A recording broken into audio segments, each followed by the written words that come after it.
Hola, sí.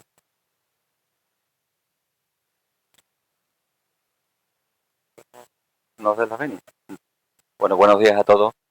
En primer lugar, les doy la bienvenida para este taller simplificando de retos de género. Retos de género en la evaluación de la salud física y la seguridad en el trabajo.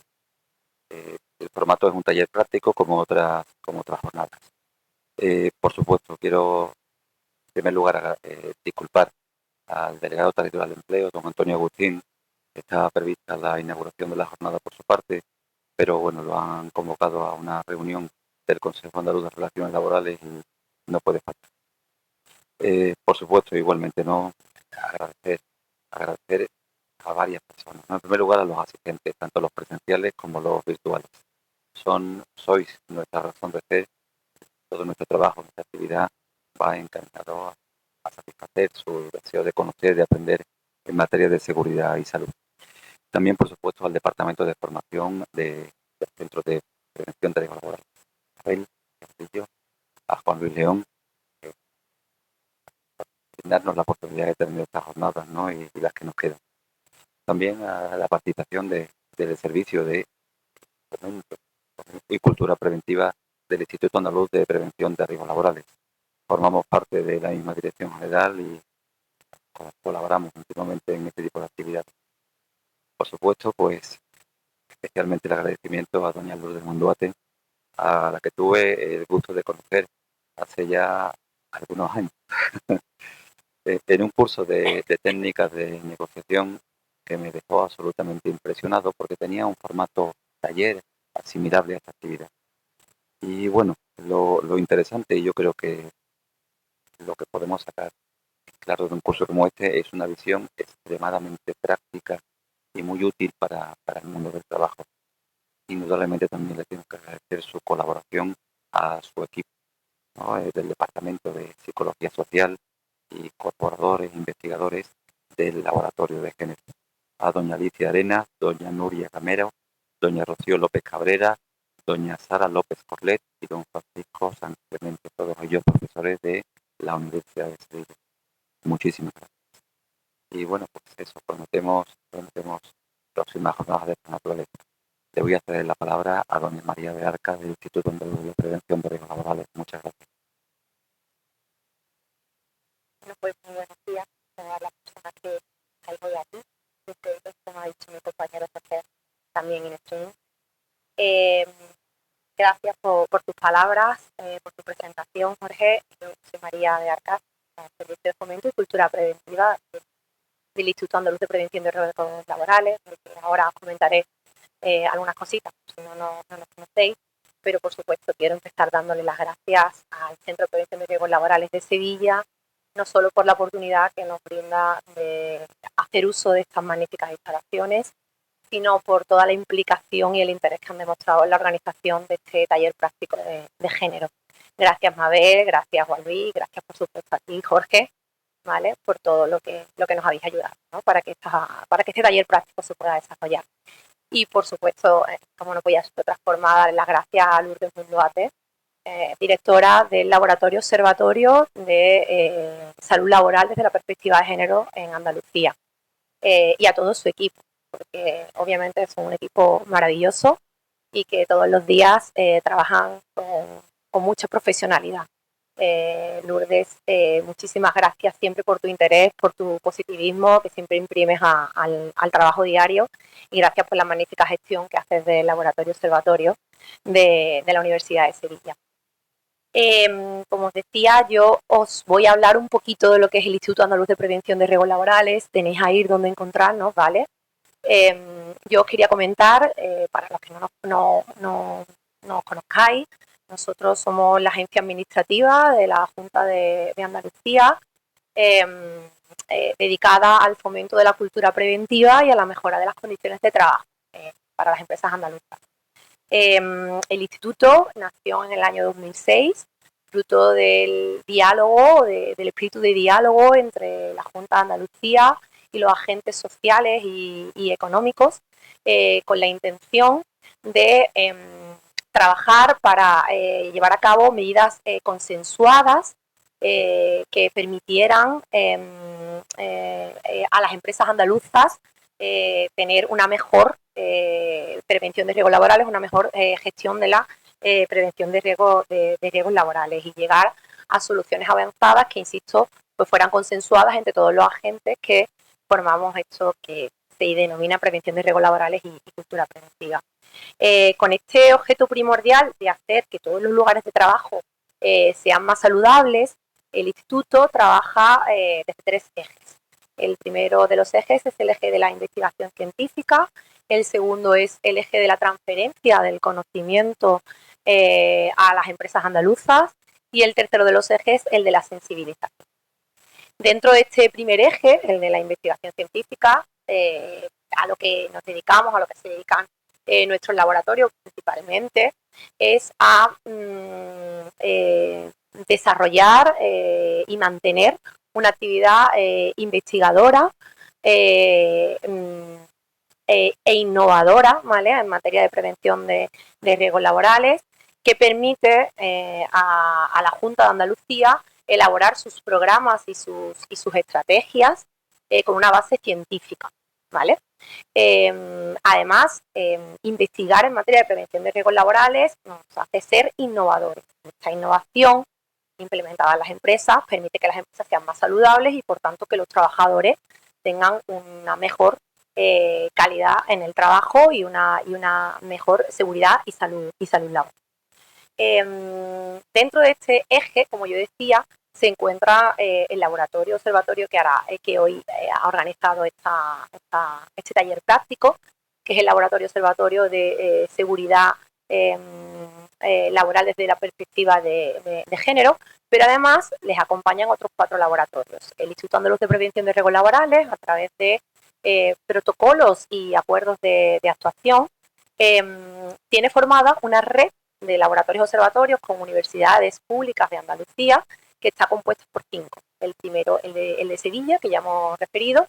Tenemos un segundo laboratorio de enfermedades profesionales con la Universidad de Huelva, riesgos psicosociales con la Universidad de Jaén, el de la gestión preventiva en las pymes en Málaga y el de el sector agrícola en Almería. Esta red de laboratorios observatorios es la única red a nivel nacional que dispone un instituto regional. O sea, por eso es tan importante y por eso tenemos que darle el protagonismo que se merece, porque somos el único instituto que dispone de investigadores en las universidades públicas andaluzas que nos sirven, como yo he dicho, para llevar a cabo las tareas de investigación desde el punto de vista de la prevención de riesgos laborales y ser innovadores en las medidas que tomamos dentro de las políticas públicas. El trabajo que desarrollan estos institutos desde el eje de la investigación se ve plasmado a través de guías, de recomendaciones, que es lo que nos sirve para darle cumplimiento a nuestro segundo eje, que es el eje de la transferencia. Hacemos guías, hacemos recomendaciones, estamos hoy aquí haciendo jornadas, encuentros, ¿vale? Todo eso es lo que nos permite a nosotros dar cumplimiento a ese eje de transferencia del conocimiento al tejido empresarial actual. Y si ya nos vamos a lo que es el tercer eje del instituto y hablamos de la sensibilización a la ciudadanía, desde el instituto trabajamos activamente para llevar a cabo campañas publicitarias que lleguen a todos los ciudadanos, no solamente a la población trabajadora, sino a toda la ciudadanía, ¿vale?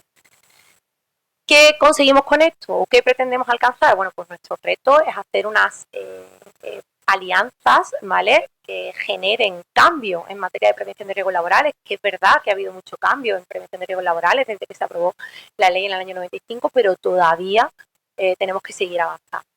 Y bueno, yo os dejo ahí los datos donde podéis encontrarnos. Yo os invito a todos a que entréis en la página web del instituto para que veáis la actividad tan interesante y tan importante que tienen los laboratorios observatorios de prevención de riesgos laborales, todas las guías y recomendaciones de las que os he hablado. Y os invito también a que nos sigáis en nuestras redes sociales, porque en ellas vais a encontrar todo lo que en materia de prevención de riesgos laborales, de cara a noticias, actualidad y a todo lo más importante que sucede en este ámbito día a día, ¿vale? Por supuesto, obviamente soy mujer, ¿qué os voy a decir? Esta es la tercera de las jornadas que se hace incardinada dentro de lo que ha sido un poco la celebración de ese 8M. Han sido un éxito las dos anteriores, espero que esta también sea un éxito, que disfrutáis y que aprendáis, porque tenéis aquí a verdaderos profesionales que os van a dar muchas claves para vuestro día a día. Hay que luchar por la igualdad y casi por la equidad de género, obviamente todavía, si no, no tendríamos que estar en el 8M. Y, por supuesto, nos van a dar datos para que seamos conscientes de la distinta realidad que vivimos en prevención de riesgos laborales, siendo mujer o siendo hombre, de cómo afecta el trabajo siendo mujer o siendo hombre. Yo ya eso se lo dejo a los expertos y nada, de nuevo daros las gracias, que aprovechéis muchísimo el taller práctico. Gracias.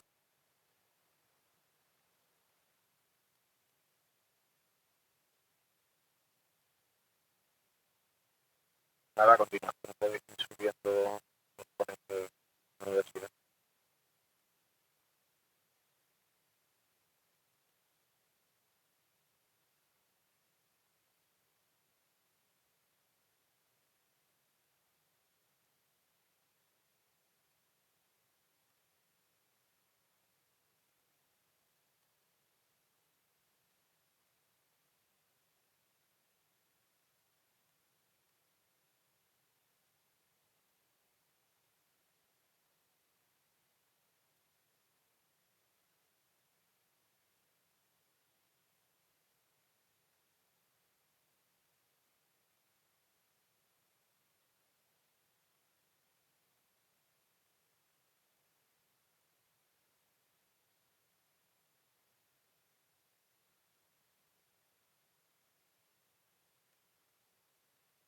Bien, pues muchas gracias por esta presentación que nos han hecho de las jornadas de hoy y buenos días a todos los que estamos aquí, a todos los participantes, tanto los que estamos aquí presencialmente como a todos los que están online y que nos están siguiendo.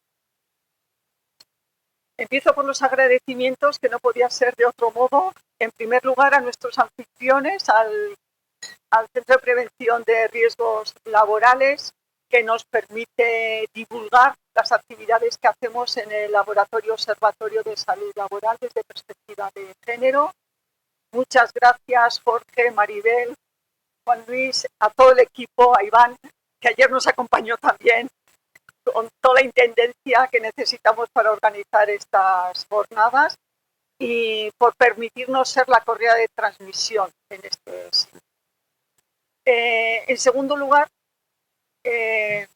al Instituto Andaluz de Prevención de Riesgos Laborales, que el equipo de investigación de la OGEN nos sentimos muy afortunados porque desde el instituto nos llamaron, nos nombraron y nos piden que trabajemos en algo que nos entusiasma al equipo de la OGEN, que es nuestra preocupación y la promoción de la salud y el bienestar en el trabajo.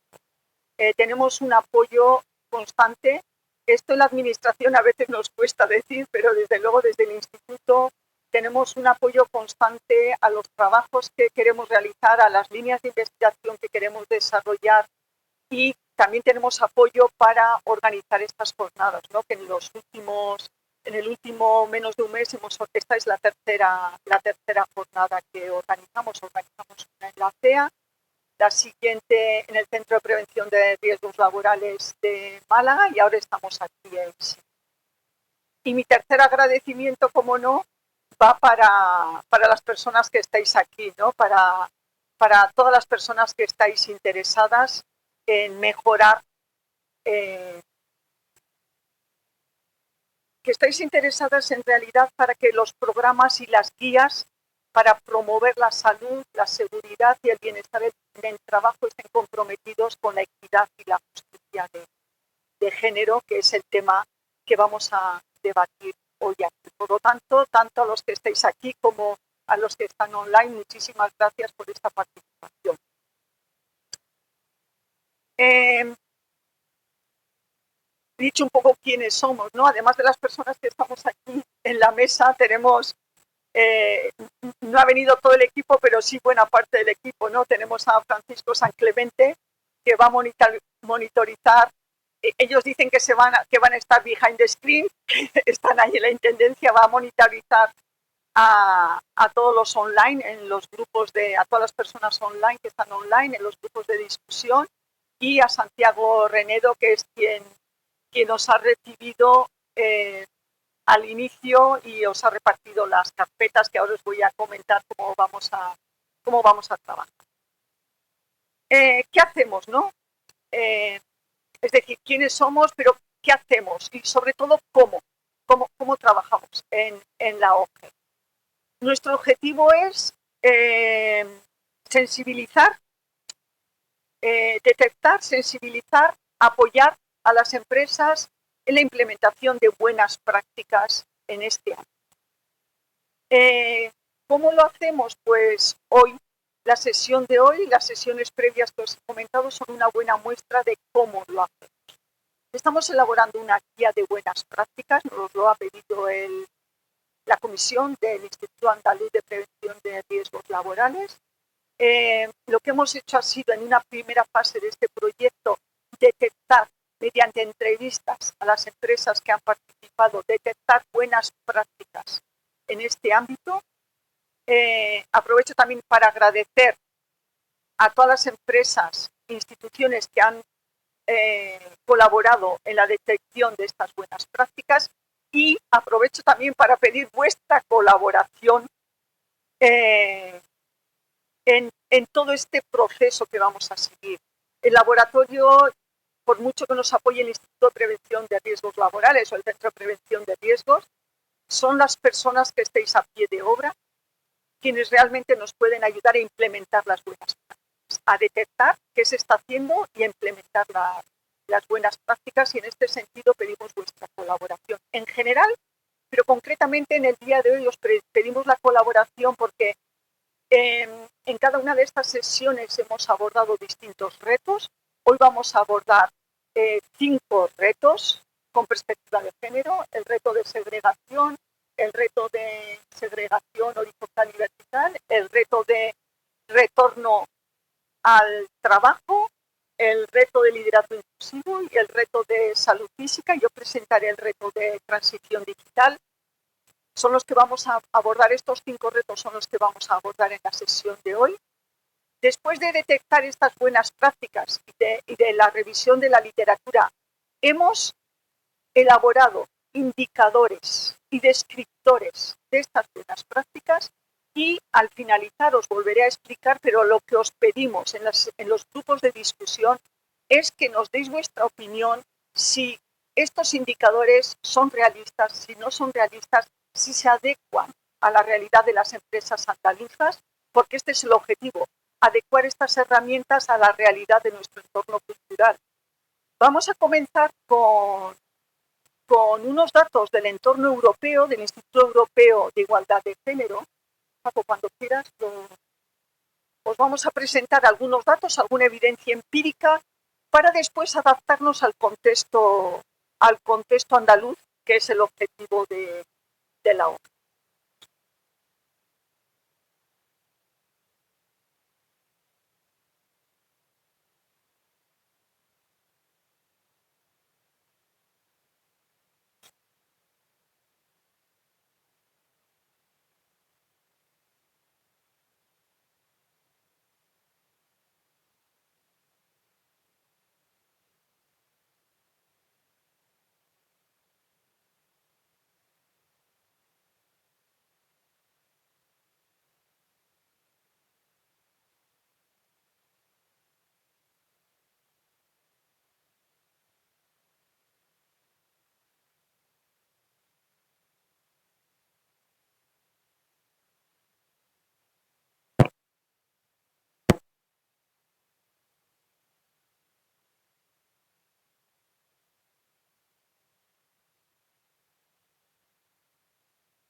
os queríamos presentar estos datos genéricos del Instituto Europeo de Igualdad de Género sobre la brecha salarial en muchos ámbitos.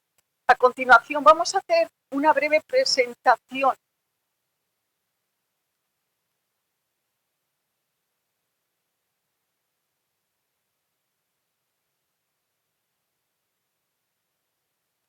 es en el entorno de trabajo, sí, sí, sí. Son datos del Instituto Europeo de Igualdad de Género, Lo podéis, si tecleáis Instituto Europeo de Igualdad de Género, sí, es en el trabajo, sí, es en el trabajo. Sí.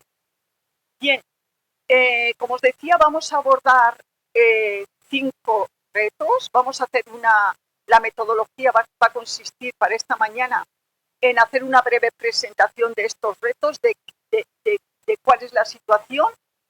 A continuación vamos a hacer un breve descanso de 10 minutos y nos vamos a distribuir, cada reto se va a distribuir en una sala que han tenido la amabilidad de prepararnos en el centro de prevención.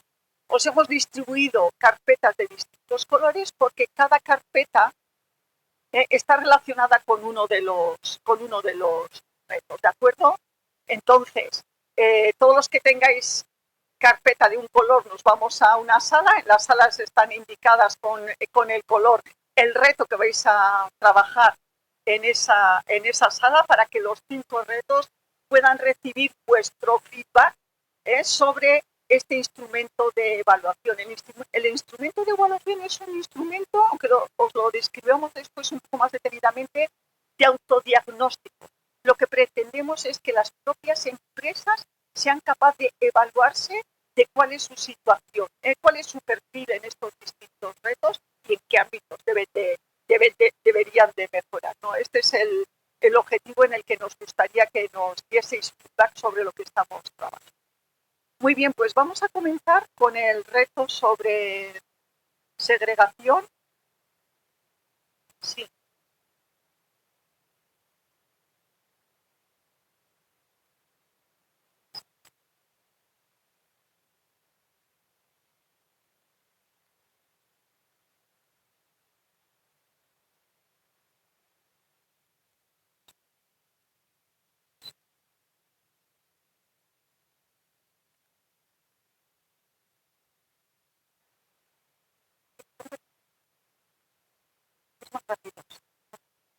Bien,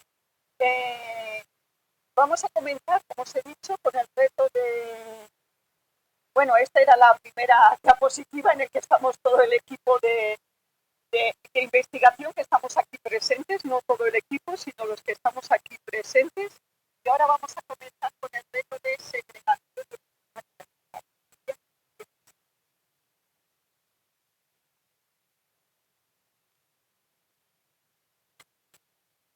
En primer lugar, quería sumarme a la solicitudes,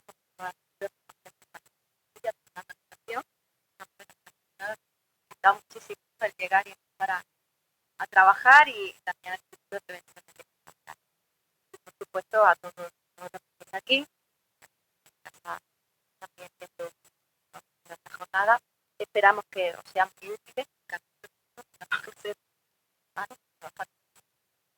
El reto que yo voy a abordar ahora y que después trabajaremos en una de las salas es el reto de segregación.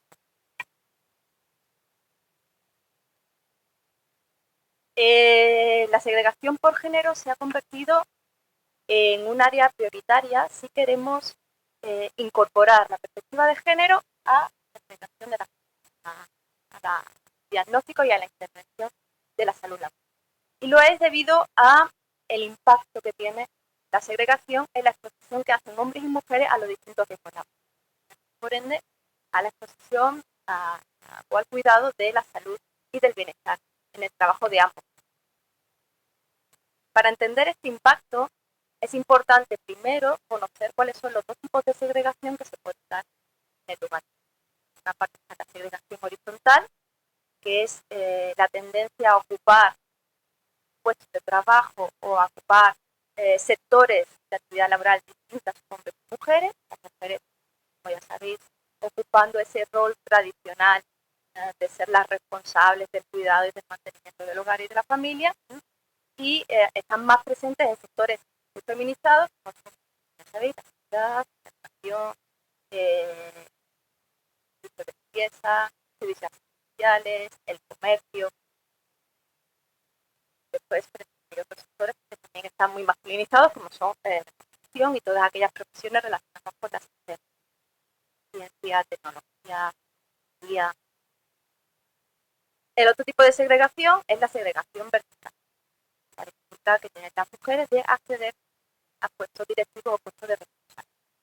Vamos, más tradicionalmente, el techo de cristal. Los hombres ocupan con mayor frecuencia posiciones directivas a las mujeres, y las mujeres ocupan con mayor frecuencia posiciones menos comunes, tanto sectores masculinizados como sectores feminizados. Como os decía, a mí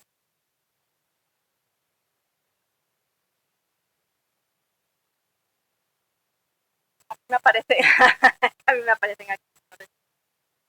Como os decía, y por daros algunos datos de la segregación en España, aquí hemos visto la segregación en Europa, la segregación en España, siguiendo los datos que aporta el INE en 2022, del total de mujeres ocupadas en España, más de la mitad lo hace en 4 sectores: comercio, actividades sanitarias y de servicios sociales, educación, medida, en relación a la segregación. En relación a la segregación vertical, casi 3/4 partes de las mujeres ocupan puestos laborales donde tienen jefes, pero no tienen personal. 30-70%. Los hombres también doblan a las mujeres en puestos encargados, secretarios de oficina, directores de pequeña empresa o departamentos, directores de empresas grandes con doblan su porcentaje. Si trasladamos estos números de España a Andalucía,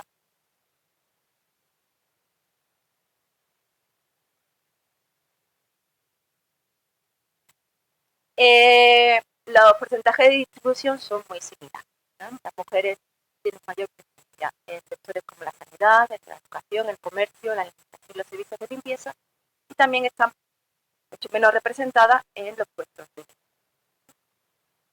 ¿Por qué son importantes estos datos? Esta realidad diferencial, como decía al principio, determina la exposición que hombres y mujeres hacemos a los distintos riesgos laborales, tanto los clásicos como los psicosociales. Por esa segregación horizontal, las mujeres ocupan en mayor medida puestos en los que se ven expuestas a riesgos relacionados con mantener posturas incómodas durante mucho más tiempo, trabajar durante mucho tiempo de pie, realizar actividades monótonas, muy repetitivas, muy rápidas, con poca capacidad de autonomía o de decisión a la hora de llevar a cabo las tareas, puestos generalmente asociados a un menor salario, porque las competencias que tienen que desarrollar para realizar esos puestos pues, son menos valoradas, con menos posibilidad de promoción, de desarrollo de carrera, y generalmente con mayores tasas de temporalidad. Además, debido a la segregación vertical, pues la exposición a estos riesgos tiene una mayor frecuencia, un mayor nivel, en comparación con personas que ocupan puestos de responsabilidad o puestos de... ¿Por qué abordar la segregación por género en el trabajo? Bueno, como decía María de Arcas al principio, las razones para abordar la segregación en el trabajo debe estar basada en términos o por razones de equidad, de igualdad, por la búsqueda de la mejora del bienestar y de la salud de hombres y mujeres en el trabajo. Pero además hay estudios recientes que muestran que, además de la equidad y de la búsqueda de la igualdad en el trabajo, hay razones económicas y de crecimiento para las compañías. Los estudios muestran, que aparecen ahí citados, que las compañías que tienen una mayor representación de mujeres en sus puestos directivos superan financieramente a aquellas compañías con un porcentaje relativamente. Las razones que dan estos estudios es que las mujeres directivas mejoran la efectividad de los consejos. ¿Por qué? Porque debido a que aportan un conjunto más diversificado de experiencias y habilidades a los consejos, aportan ese valor. Además, sí, eso en términos de segregación vertical. En términos de segregación horizontal, si las mujeres ocuparan una mayor variedad de sectores, el Producto Interior Bruto, se dice en estos estudios, potencial de un país podría crecer mucho, un 23%. Hay razones financieras, razones de crecimiento económico, razones de equidad y razones de búsqueda del bienestar y la salud en el trabajo para abordar este reto. Importante. ¿Cómo hacer? Ahora en el grupo pequeño y después lo pondremos en común en el grupo grande, se pueden desarrollar buenas prácticas en el trabajo para disminuir, para trabajar, para luchar contra la segregación. Aquí os dejo, a priori os dejo aquí algunas. La primera es adoptar, evidentemente, y hacer visible también las políticas de igualdad de las organizaciones y fomentar el desarrollo de las mujeres en el desarrollo de dichas políticas. Además, hay que verse reflejado esas políticas en las prácticas, ¿no?, organizacionales, del día a día, formación, desarrollo de carreras. De esta forma, haremos visible o haremos patente el compromiso de la organización, haremos realidad esas políticas y haremos patente el compromiso de la organización con la lucha contra la segregación y con la igualdad de género. Otra buena práctica muy importante es saber identificar y analizar indicadores en términos de segregación. Eso nos va a poder facilitar la evaluación de la efectividad de nuestras políticas y nuestras prácticas de igualdad. Por ejemplo, el número de mujeres y hombres en los distintos niveles jerárquicos. Por ejemplo, el número de mujeres y hombres en las distintas áreas organizacionales o porcentajes de mujeres que abandonan la organización. Todos ellos son indicadores para evaluar la efectividad de las políticas de igualdad. Y, por último, bueno, garantizar, evidentemente, intentar fomentar, potenciar la participación de las mujeres en los procesos de toma de decisiones. Y, como os decía, muchas gracias por estar aquí y espero continuar trabajando estas prácticas ahora en grupo. Muchas gracias, Nuria, por esta breve presentación. Segregación, carpeta naranja. Os agradecemos que todos y todas las que tenéis las carpetas naranja, os vais a la sala naranja y nos deis feedback sobre estos indicadores que nos ha indicado Nuria. El siguiente reto que vamos a analizar es el de la salud física y nos lo va a presentar Alicia Arenas. Carpetas verdes, sois las que vais a acompañar a Alicia y os vamos a pedir que les deis feedback en este tema de la salud. Cuando quieras, Alicia. Bueno, muchas gracias a ustedes. Buenos días a todos y a todas. Bueno, me sumo a los agradecimientos que ya han hecho. Para mí es un placer compartir con vosotros parte del trabajo que estamos haciendo desde el Laboratorio de Laboral desde la perspectiva de género. En concreto, yo me voy a centrar en la salud física de las mujeres. Nuria ya nos ha contado la importancia de tener en cuenta esa segregación horizontal y vertical de género. Y uno de los impactos más importantes que tiene esa segregación es precisamente la salud física de las mujeres y de los hombres. Mi intención hoy aquí es presentaros algunos datos que hagan reflexionar de cómo se ve diferencialmente afectada la salud de hombres y mujeres y que reflexionemos sobre algo importante que a lo mejor pasa desapercibido normalmente, que es sobre las causas de esa diferencia en hombres y mujeres. ¿Vale? Desde hace mucho tiempo, la salud general, hablo de la salud en general de las mujeres, ha estado invisibilizada o ha sido invisible incluso, os digo, para la medicina. Hay una experta endocrinóloga, Karma Bhatt,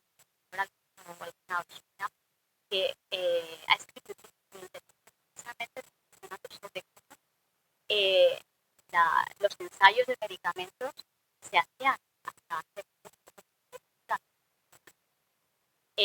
los síntomas de determinadas enfermedades se han estudiado en hombres.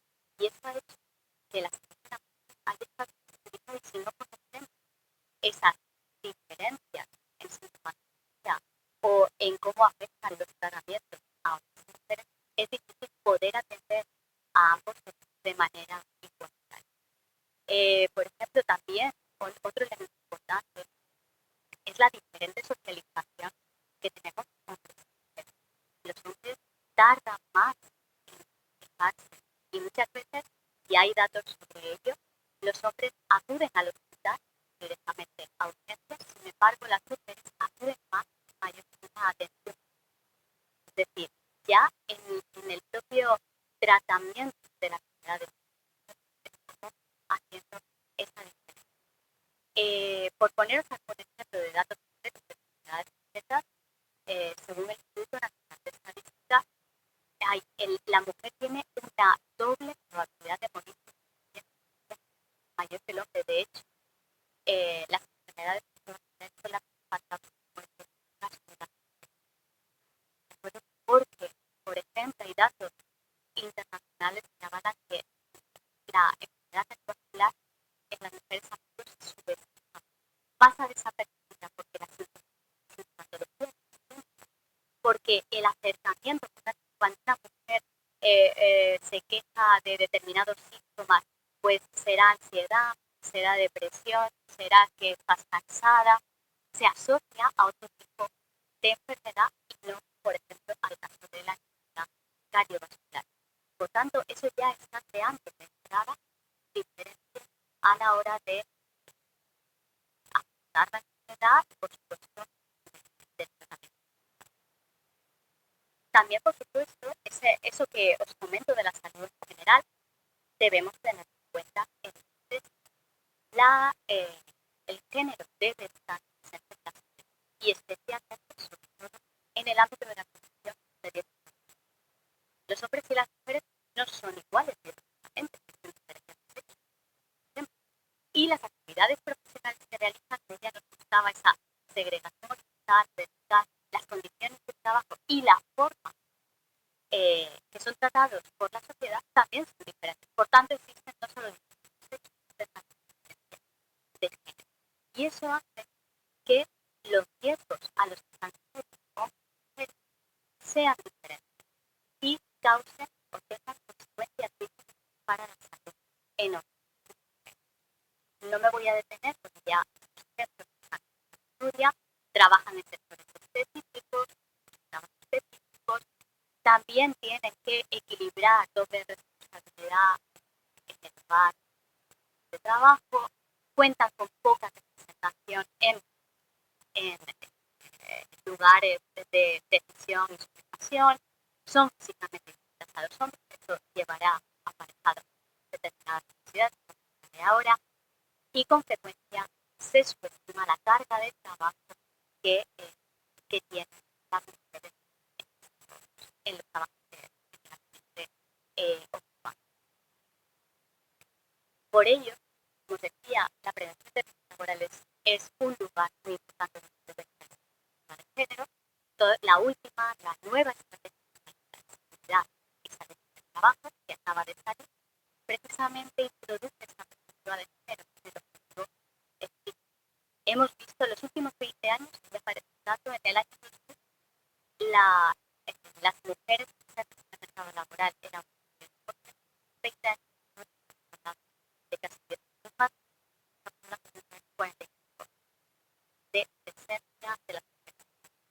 Por tanto, la perspectiva de género no solamente es importante, sino también necesaria aprender a qué está ocurriendo o cómo las condiciones de trabajo afectan de manera diferencial a hombres. ahora vamos a empezar datos muy rápidos. Por ejemplo, en el caso de los accidentes de trabajo.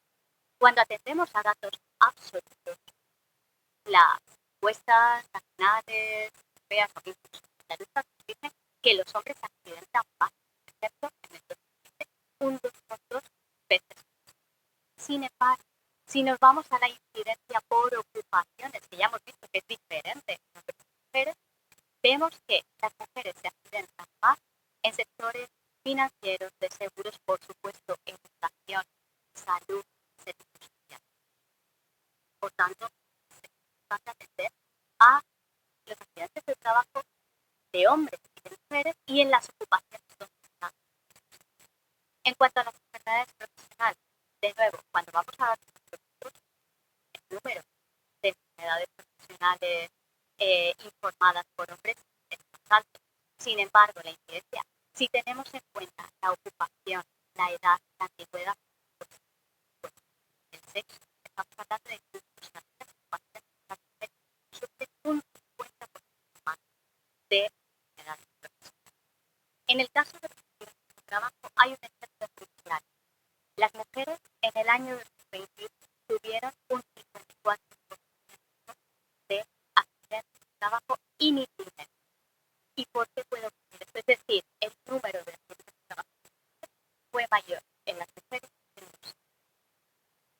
hombres. Se barajan dos causas principales. En primer lugar, por el aumento de la contratación a tiempo parcial, que está relacionada con esa segregación que comentaba Nuria. Por ejemplo, 3 de cada 4 personas que tienen contrato a tiempo parcial es mujer, ¿de acuerdo? Con lo cual, tener un contrato parcial para llegar a poder subsistir de manera adecuada, muchas veces esa mujer tiene que compartir o tener distintos trabajos, con lo cual eso puede ser algo que dé lugar a que se tenga que desplazar más a lo largo del tiempo de la jornada laboral y pueda dar lugar a trabajo de género. Y también la doble presencia que ya he comentado antes, esa doble presencia al tener que estar con los niños en el colegio en la hora y luego llegar a trabajar y luego recoger y luego escolar, esa presión de tiempo también para atender al cuidado de familiares hace que tenga mayor probabilidad de trabajo. Cuando hablamos de la mortalidad, sin embargo, de los accidentes de trabajo sigue siendo más alta.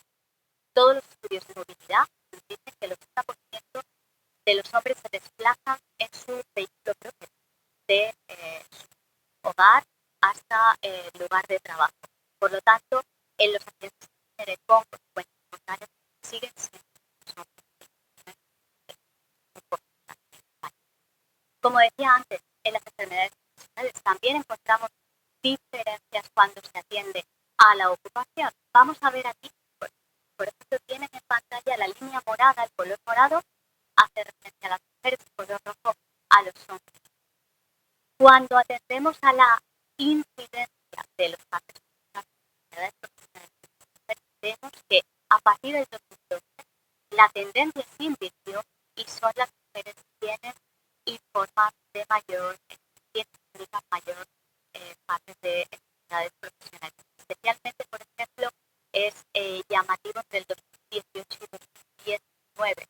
Es muy llamativo esta diferencia, fueron las mujeres quienes más enfermedades profesionales informaron. ¿Y dónde? ¿De qué tipo de enfermedades profesionales? Pues ven en la siguiente gráfica, que fueron aquellas que se encuadran en el grupo 3, enfermedades causadas por agentes biológicos, y en el grupo 5, ligeramente superior en las mujeres, enfermedades de la evidentemente causadas por agentes biológicos, sector educación y sector salud, sectores donde normalmente se ven mayoritariamente mujeres. En el caso de enfermedades de la piel, también vinculadas a la manipulación de algún agente químico que produce alergia, etc. También en profesiones donde mayoritariamente están presentes. Un dato extraído de uno de los estudios llevado a cabo por el grupo ISO en colaboración con la OGED nos indicó, estos datos son de la encuesta andaluza de condiciones de trabajo, de la segunda encuesta andaluza de condiciones de trabajo, Vemos aquí, aparece muy pequeño, y yo simplemente les destaco que el género es un factor importante que determina la salud, especialmente la salud física de las mujeres en sectores como la educación y la salud. El género es especialmente importante en estos dos sectores, pero no solamente en la salud psicológica, que era lo que se pensaba hasta el momento, sino también en la salud física. Las mujeres tienen mayor número de síntomas físicos en estos dos sectores especialmente. Para finalizar, los datos están ahí, los tenemos claros, pero los datos nos llegan después. Las empresas tenemos que o debemos actuar de manera preventiva. ¿Y cómo podemos hacerlo? En primer lugar, no podemos, a la hora de elaborar los planes de prevención de riesgos laborales, ver una masa uniforme. Hombres y mujeres son iguales. Debemos adoptar una perspectiva de género. ¿Cómo debemos adoptar una perspectiva de género? Haciendo, en primer lugar, un buen análisis diferencial de la plantilla. Tener en cuenta que participen mujeres y hombres en la elaboración de esos planes de riesgos laborales. Por supuesto, seguir las guías disponibles, la estrategia, la nueva estrategia así nos lo va a imponer. ¿Por dónde podemos empezar? Hay varias claves. Nosotros luego en el reto, cuando trabajemos en el grupo de discusión, lo vamos a ver y vosotros vais a poder participar. Prevenir la doble jornada, fomentando responsabilidad, sería una buena manera de empezar. Prevención del embarazo de riesgo, por supuesto, adaptando los puestos, no solamente una baja, sino también adaptar el propio puesto. Y ahora con el teletrabajo es mucho más fácil adoptar determinados puestos. Habilitar salas para la reincorporación de estas mujeres al puesto de trabajo. Flexibilizar, por supuesto, ese tipo de trabajo. Los equipos de protección individuales que sean adecuados a la fisionomía femenina. Muchas veces no solamente estamos hablando del uniforme, estamos hablando también de los monos de trabajo, de los guantes adaptados al tamaño de la mano de una mujer, el tamaño de las gafas, porque muchas veces estos equipos de protección individual, cuando no son adecuados, están incrementando el riesgo al que se ven sometidas muchas mujeres en determinados puestos. La prevención del acoso sexual y por razón de sexo, que aparecía en el primer vídeo, es una de las primeras razones de abandono del puesto de trabajo. Y evidentemente, no lo he mencionado, pero en los casos de acoso sexual y por razón de sexo también hay consecuencias para la salud física de las mujeres. Beneficios que las organizaciones, que las empresas obtienen de esta perspectiva de género, no es solamente para las mujeres, sino también para toda la organización. Reincorporación más rápida al puesto de trabajo de estas mujeres. Reducción del absentismo, evidentemente si permitimos una buena conciliación y una buena corresponsabilidad. Mayor productividad, mayor retención del talento y cualificación. Y por último, una mejora de la continuamos trabajando en este reto. Después, quienes tengan la carpeta verde se vendrán conmigo a ver cómo podemos avanzar en implementar este reto de género en las instituciones andaluzas. Muchas gracias. Muchas gracias, Alicia, por este resumen tan rápido que nos ha dejado con ganas de saber más sobre la salud física, las diferencias de género. Y vamos a abordar un tema que está muy relacionado con lo que vamos a ver, con lo que hemos visto de la salud física, que es el retorno al trabajo.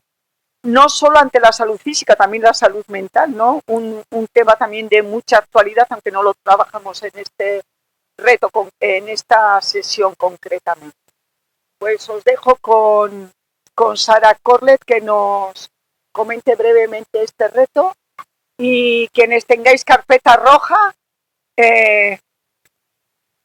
vais a colaborar y dar feedback ante este reto del retorno al trabajo, ¿no? Cuando quieras, Sara. Muchas gracias, Lourdes. Buenos días a todos y a todas. Yo me voy a ocupar del reto del retorno al trabajo, que como ya adelantaba Lourdes, es transversal a otros retos que trabajamos en la OGEM, pero que merece la pena atender de manera individualizada.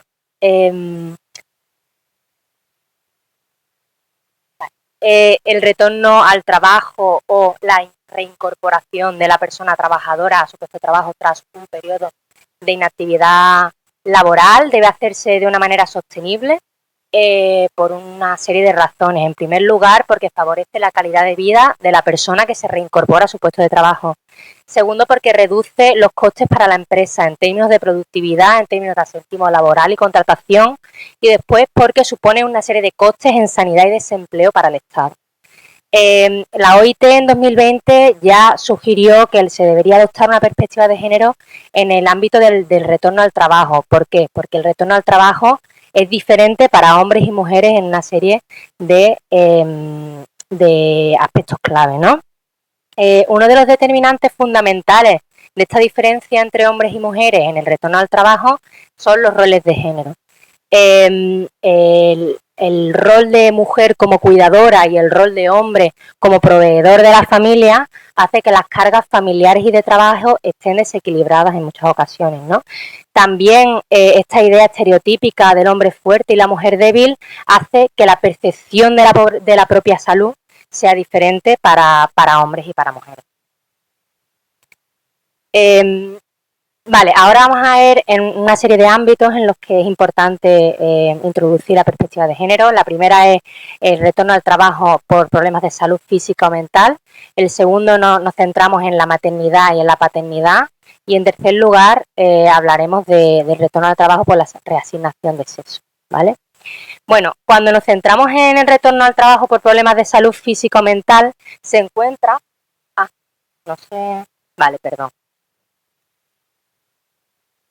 Tengo que ir comprobando, vale.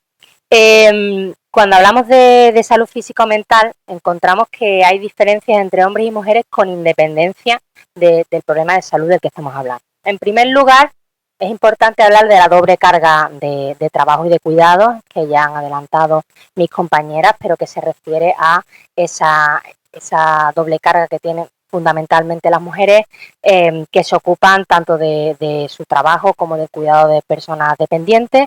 Cuando una persona se encuentra en un periodo de inactividad, también tendrá que ocuparse del cuidado de los menores, lo que hace que sea más complicada su recuperación y también su retorno al trabajo. Después es importante hablar de la importancia del trabajo y qué importancia tiene esta para la identidad de las personas, de manera estereotípica y también de manera en la que se espera de los hombres es que el trabajo sea más importante para su identidad. Por lo tanto, en un periodo de inactividad se puede ver más afectada su autoestima, lo que hace que su recuperación sea más complicada y también su retorno al trabajo. Por supuesto, esto también sucede en mujeres para las que el trabajo es importante. Y después, en último lugar, es importante mencionar la percepción de apoyo. Las mujeres, en términos generales, perciben que son menos apoyadas por sus supervisores, por sus supervisoras y por sus compañeros de trabajo. Y también que sus necesidades se ven menos atendidas en este proceso. Donde se encuentran mayores diferencias cuando miramos el tipo de enfermedad por el que se dan de baja las personas, lo encontramos en la salud mental, ¿vale? Las mujeres acuden más a los servicios de salud mental y acuden antes. Esto no necesariamente tiene que ser porque su salud mental sea peor, sino que también existe un factor fundamental y es que los hombres no acuden a los servicios de salud mental porque tienen más miedo a ser estigmatizados por este motivo. De hecho, lo hemos mencionado anteriormente, ¿no? En relación con la percepción de la propia salud. En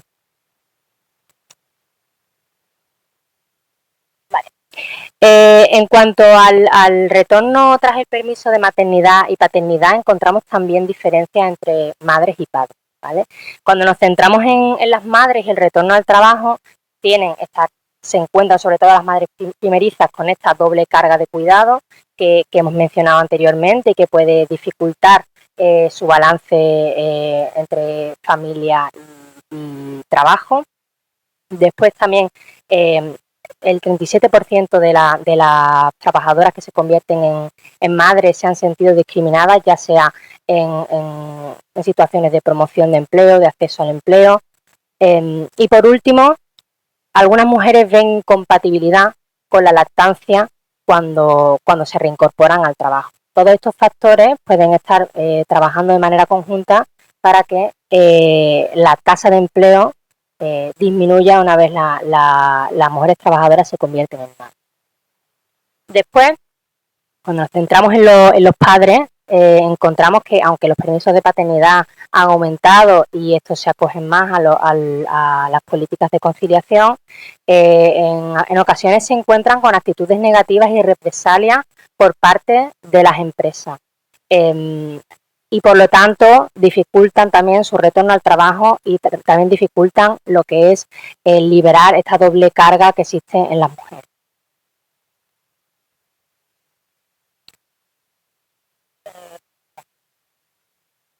Y finalmente,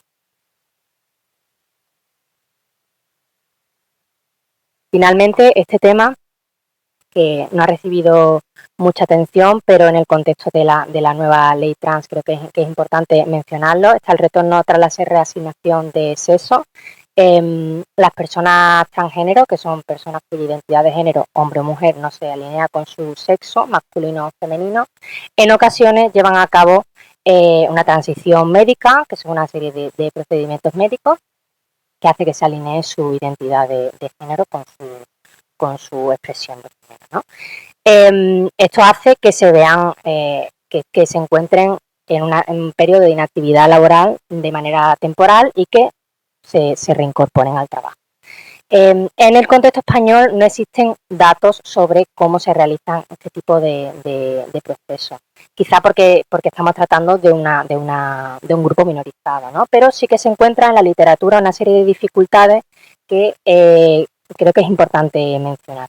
En primer lugar, lo que hablan es de una falta de conocimiento acerca de qué tipo de adaptaciones y qué tipo de procedimientos se tienen que llevar a cabo cuando estas personas se reincorporan al trabajo.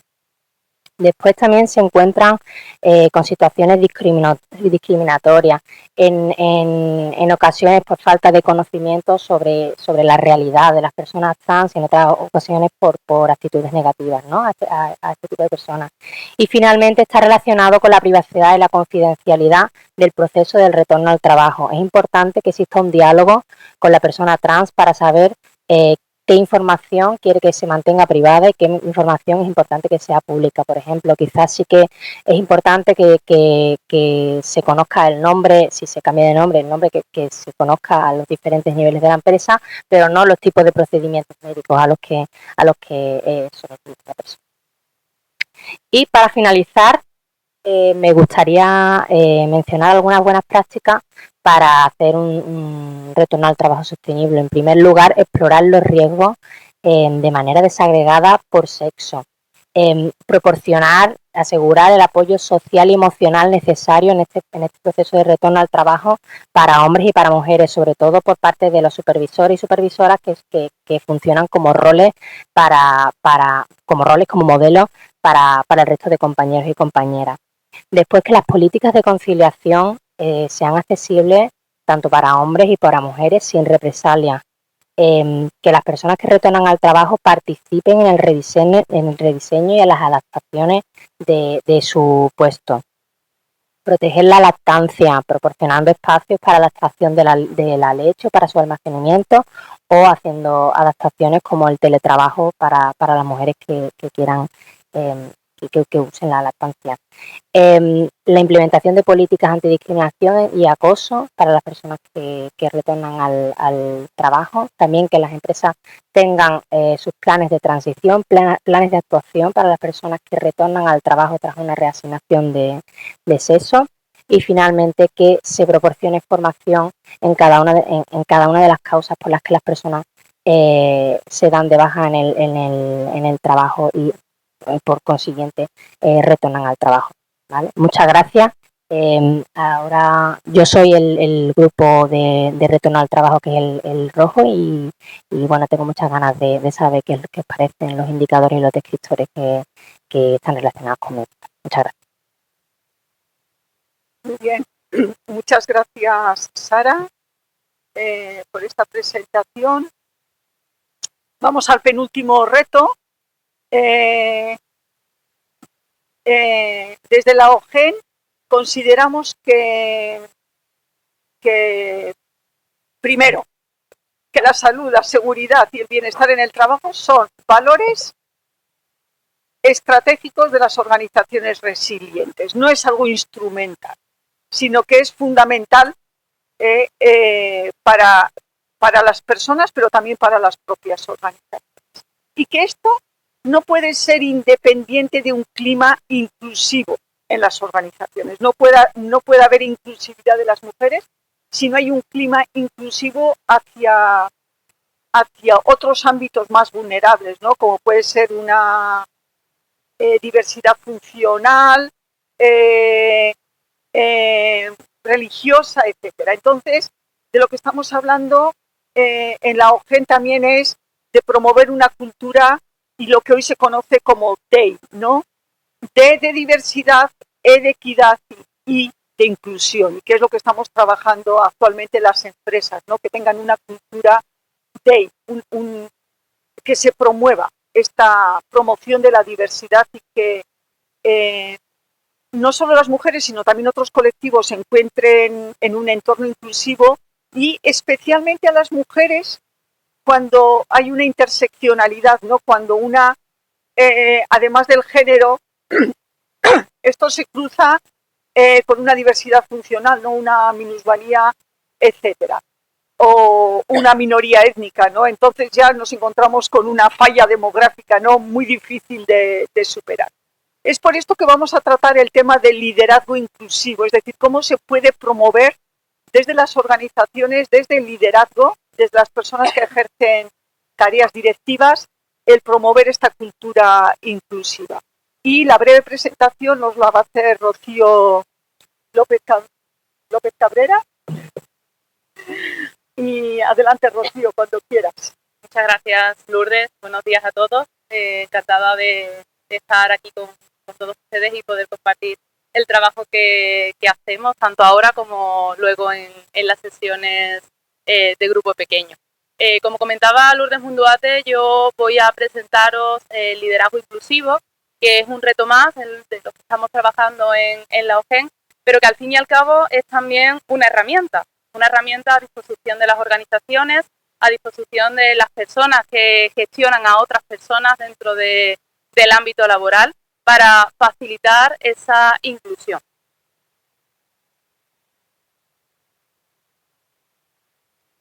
A ver, con la presentación, ¿cómo me llevo? Antes de...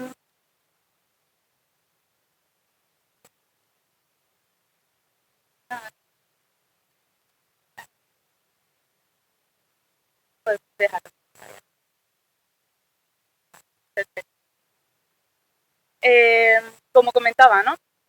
Esta herramienta, este liderazgo inclusivo, surge precisamente de la necesidad de gestionar la diversidad en las organizaciones. La diversidad en las organizaciones es un fiel reflejo de la diversidad en la sociedad. Cada vez nos encontramos con más diferencias entre nosotros a todos los niveles, ¿no? Sociodemográficos, como puede ser el género, pero también de procedencia. En las organizaciones también en cuanto a la edad de nuestras plantillas, ¿no? De nuestra fuerza de trabajo, las distintas capacidades o distintos tipos de discapacidad, incluso en grupos multidisciplinares nos encontramos personas con distinto bagaje y distinta formación.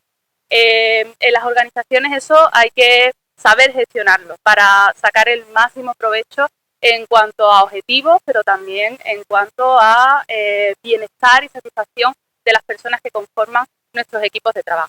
Algunos datos, algunas pequeñas pinceladas, ¿no? de esta diversidad que podemos encontrarnos en las organizaciones.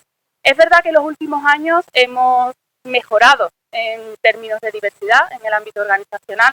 Por ejemplo, en cuanto al género, ha aumentado el número de mujeres el número de mujeres en el mundo laboral en los últimos años. Vemos algunos datos del último informe de la OCDE, que están todavía a datos del 2018 como último, pero bueno, vemos ese aumento del 2000 al 2018 de un 61 a un 69%.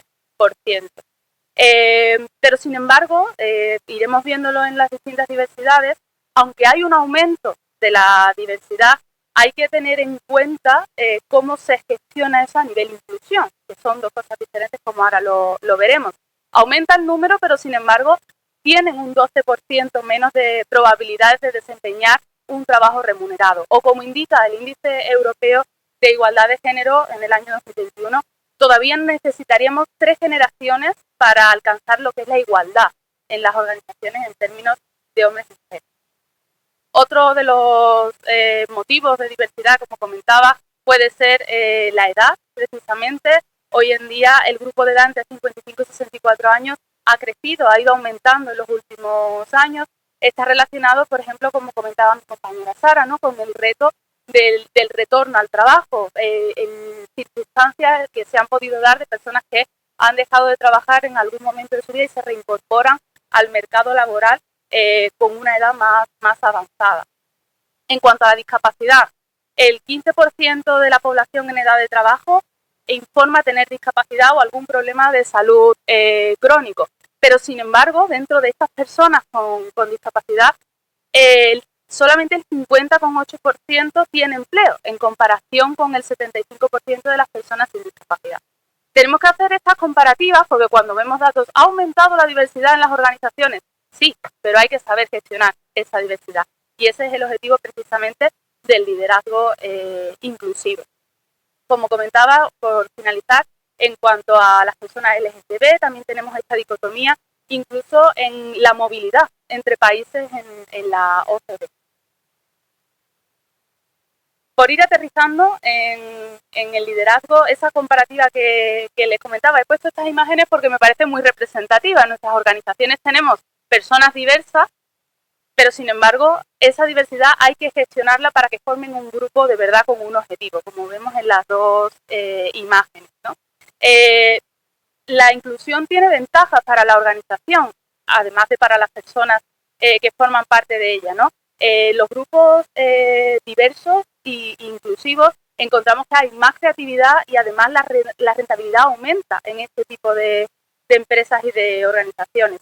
Además, el hecho de fomentar la inclusión va a aumentar la percepción de justicia, incluso la ética, tanto a nivel interno en la organización de las personas que la conforman, como exteriormente, ¿no?, en la visibilidad que se le da a esa empresa.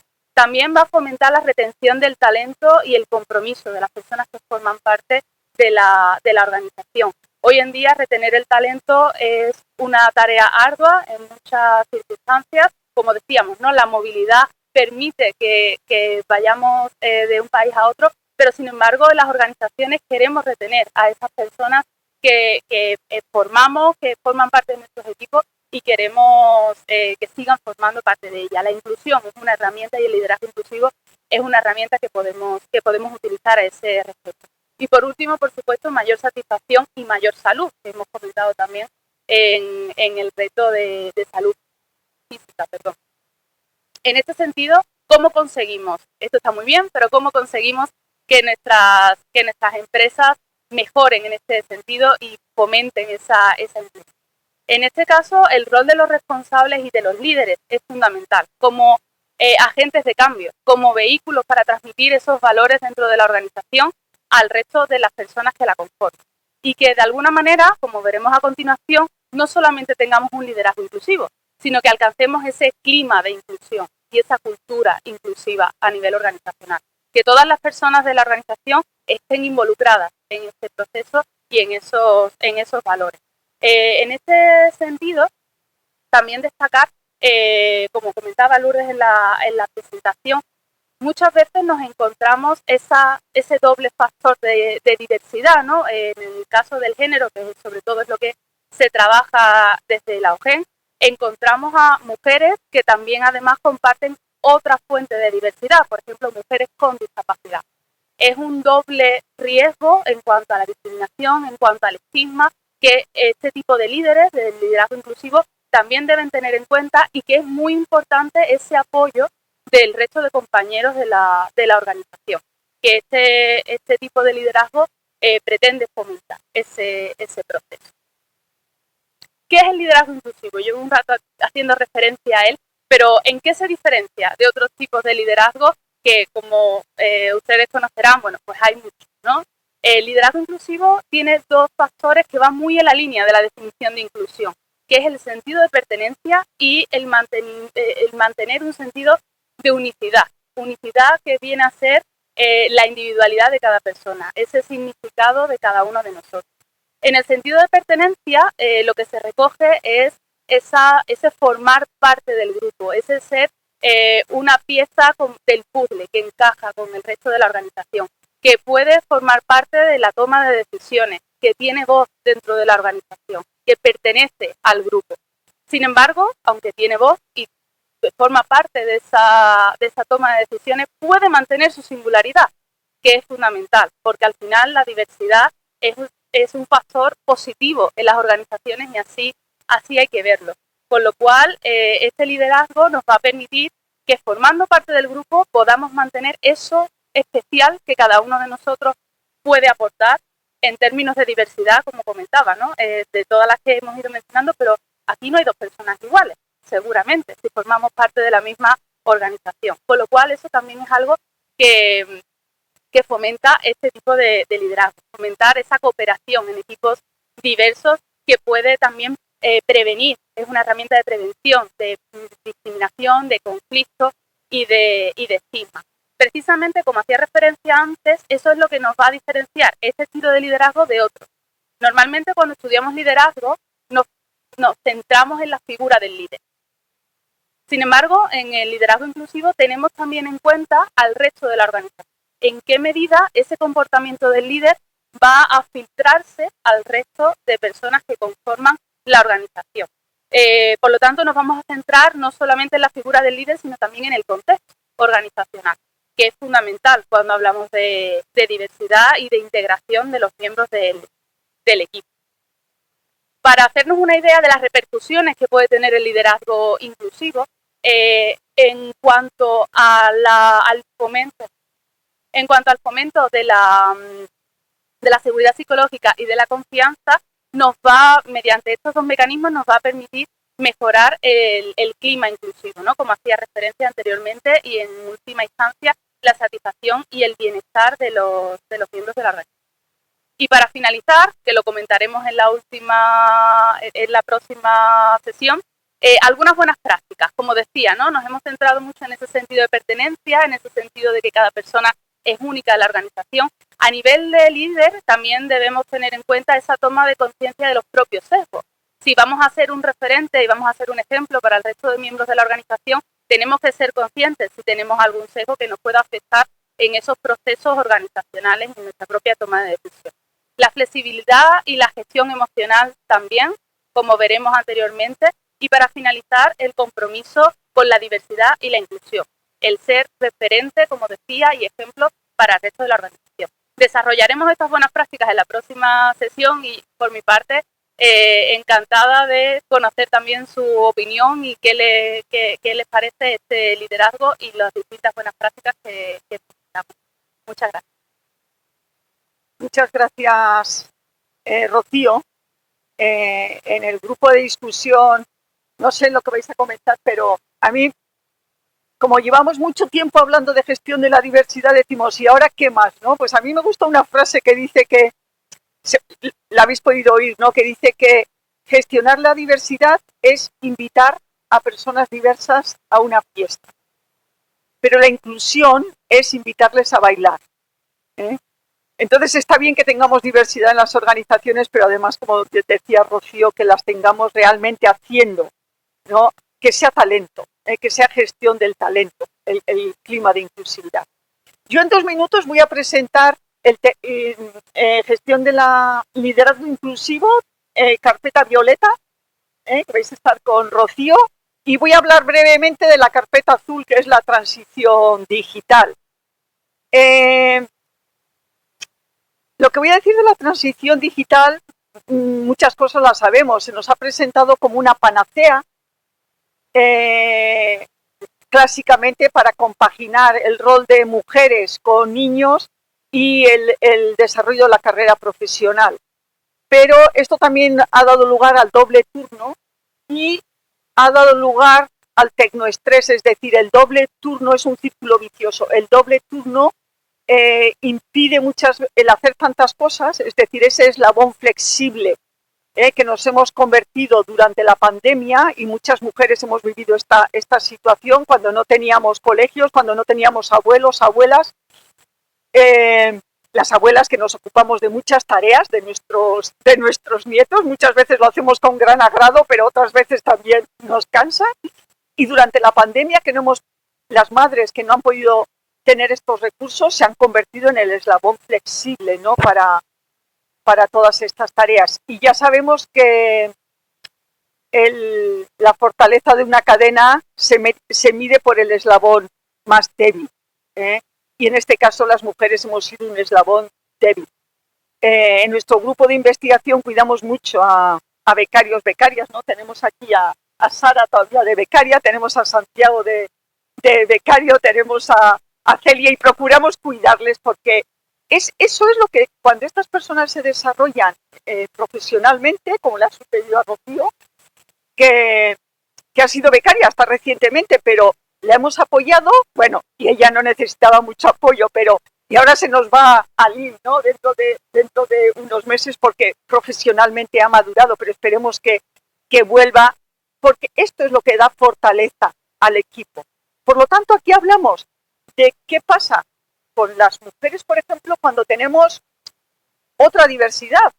Si juntamos mujeres, edad y competencias digitales, ahí nos encontramos con una falla en muchas ocasiones, porque es una dificultad enorme. Por lo tanto, este doble turno evita, y este rol que realizamos de eslabón flexible dificulta en muchos casos la recuperación, que es imprescindible para superar el tecnoestrés.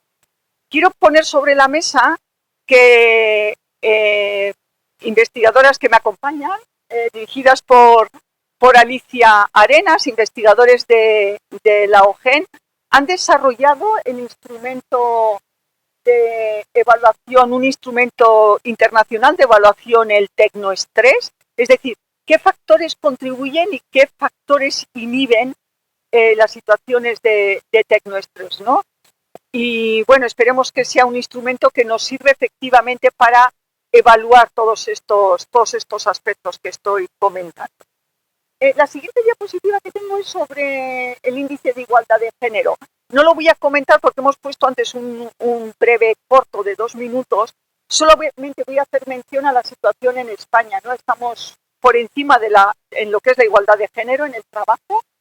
Sabéis que el índice de igualdad de género, el que elabora el Instituto Europeo para la Igualdad de Género, se elabora en base a sintetiza 6 factores: empleo y trabajo, el tiempo, el reparto entre tareas del hogar y cuidados, la participación en el poder económico y político, la brecha salarial, las competencias, el acceso a estudios universitarios, lo que es especialmente el acceso a la inteligencia artificial, lo que sucede en un ámbito, en todas las STEM, que también nos ha dicho Nuria cuando ha hablado de la segregación, ¿no?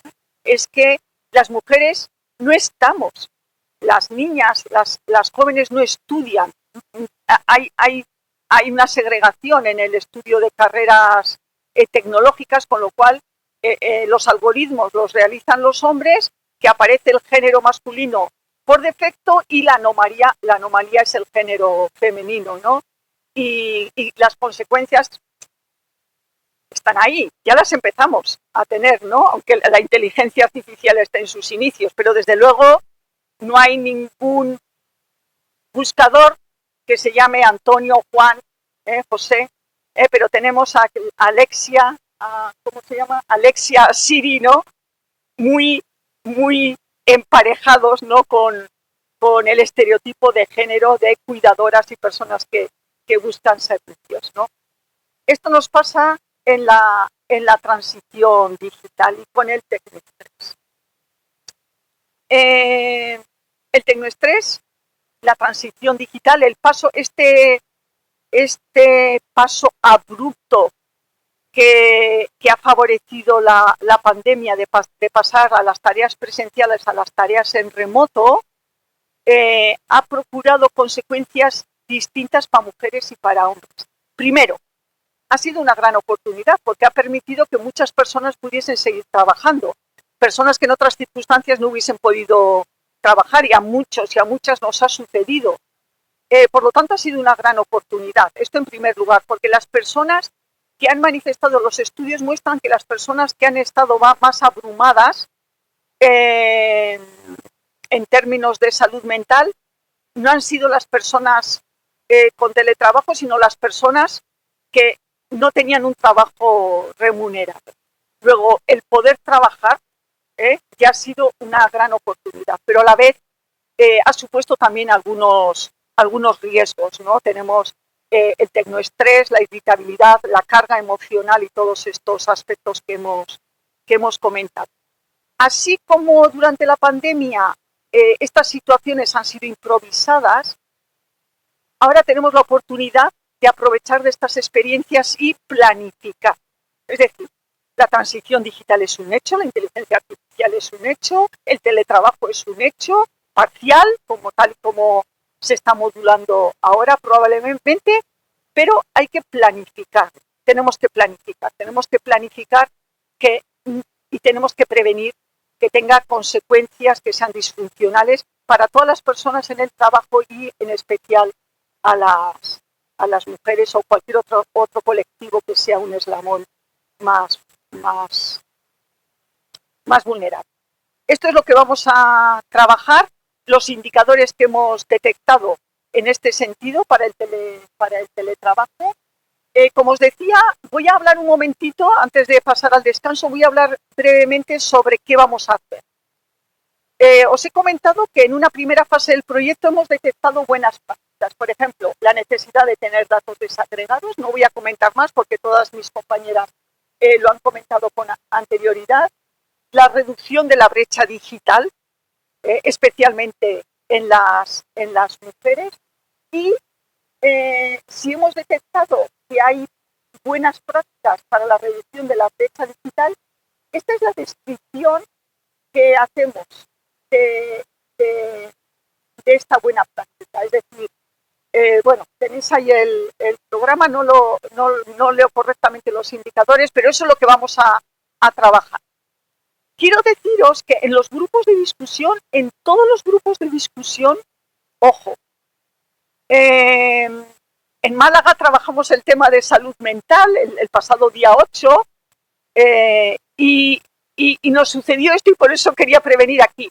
No os estamos pidiendo que nos digáis si eso es posible o no en vuestras empresas. No, os estamos pidiendo feedback para elaborar el autodiagnóstico. Es decir, si yo recibo este ítem, vais a ver los ítems, en las salas vais a ver los ítems en cada reto. Si yo recibo este ítem, ¿es realista o no entiendo? ¿O me resulta dudoso? ¿A qué se refiere? O sea que lo que os estamos pidiendo es que nos deis feedback, primero, no sobre si eso sucede o no en vuestra organización, no estamos recogiendo datos, no. Estamos recogiendo feedback para elaborar el instrumento de recogida de datos. Lo que os estamos pidiendo es, ¿ese indicador se entiende? Si yo recibo ese indicador, ¿entiendo a qué se refiere o me produce confusión o lo veo dudoso? Que nos deis feedback sobre las herramientas de evaluación que estamos preparando desde la OGEN por petición del Instituto Andaluz de Prevención de Riesgos Laborales y qué es lo que pretendemos que ayuden y que sirvan para hacer un diagnóstico a las empresas andaluzas, saber dónde están y para mejorar en todos estos retos en la prevención de riesgos y en la promoción de la salud y el bienestar. Bien, esta es la tarea que tenemos. Hemos cambiado un poco la agenda. Vamos a hacer ahora 10 minutos de descanso. A los 10 minutos os ruego, nos ayudarán y nos acompañarán a las 5 salas que tenemos con el color en la entrada del reto que vamos a trabajar y allí tenemos un buen rato para discutir y para que nos deis feedback sobre estos temas. Nos vemos enseguida. Solo un breve apunte y es darle las gracias al Instituto Nacional de Seguridad y Salud en el Trabajo, nuestros compañeros del edificio que nos han prestado varias de las salas a las que vayáis. Solamente esta.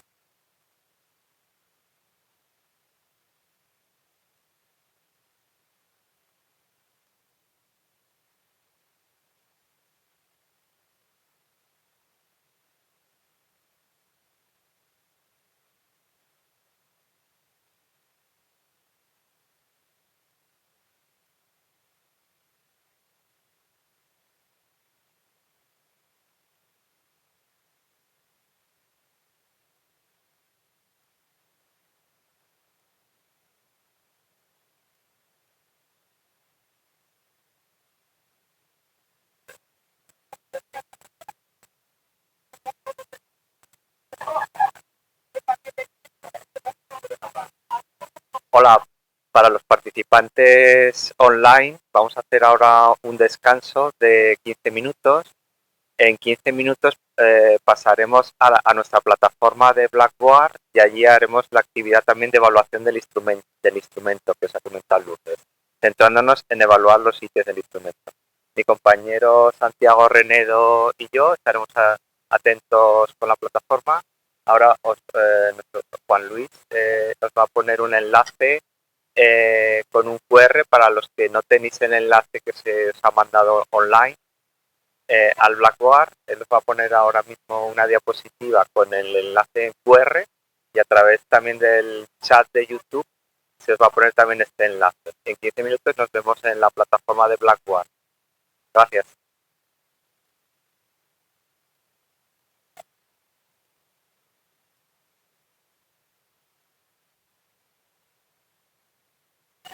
Bien. Agradeceros el esfuerzo que habéis hecho en los grupos de discusión. Espero que todos hayan sido tan enriquecedores como el que me ha tocado monitorizar a mí. Os ruego a los representantes de cada grupo de discusión que vengáis aquí, por favor, y nos digáis las conclusiones. Venga, Angustia de nuestro grupo. ¿Quién más tenemos? Javier de segregación. Angustia, Javier. ¿Quién más tenemos? ¿Cómo te llamas? Antonio, por favor. Los papeles, adelante. Antonio. Antonio es de salud física.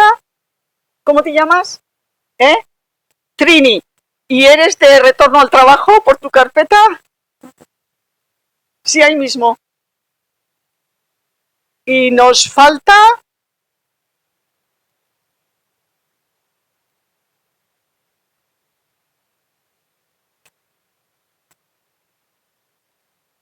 segregación. Nuria, ¿qué nos falta? Javier, ¿qué nos falta? Transición, angustia, retorno, liderazgo. Es que el grupo de liderazgo hoy lo vamos a tener que recuperar. Voy a buscar al grupo de... Sí, Nuria, te lo agradezco. Ah, ¿están aquí? ¿Y quién es el representante del grupo de liderazgo inclusivo? Ah, muy bien, María. Te han hecho trabajar. Venga, pues ponte aquí con el equipo.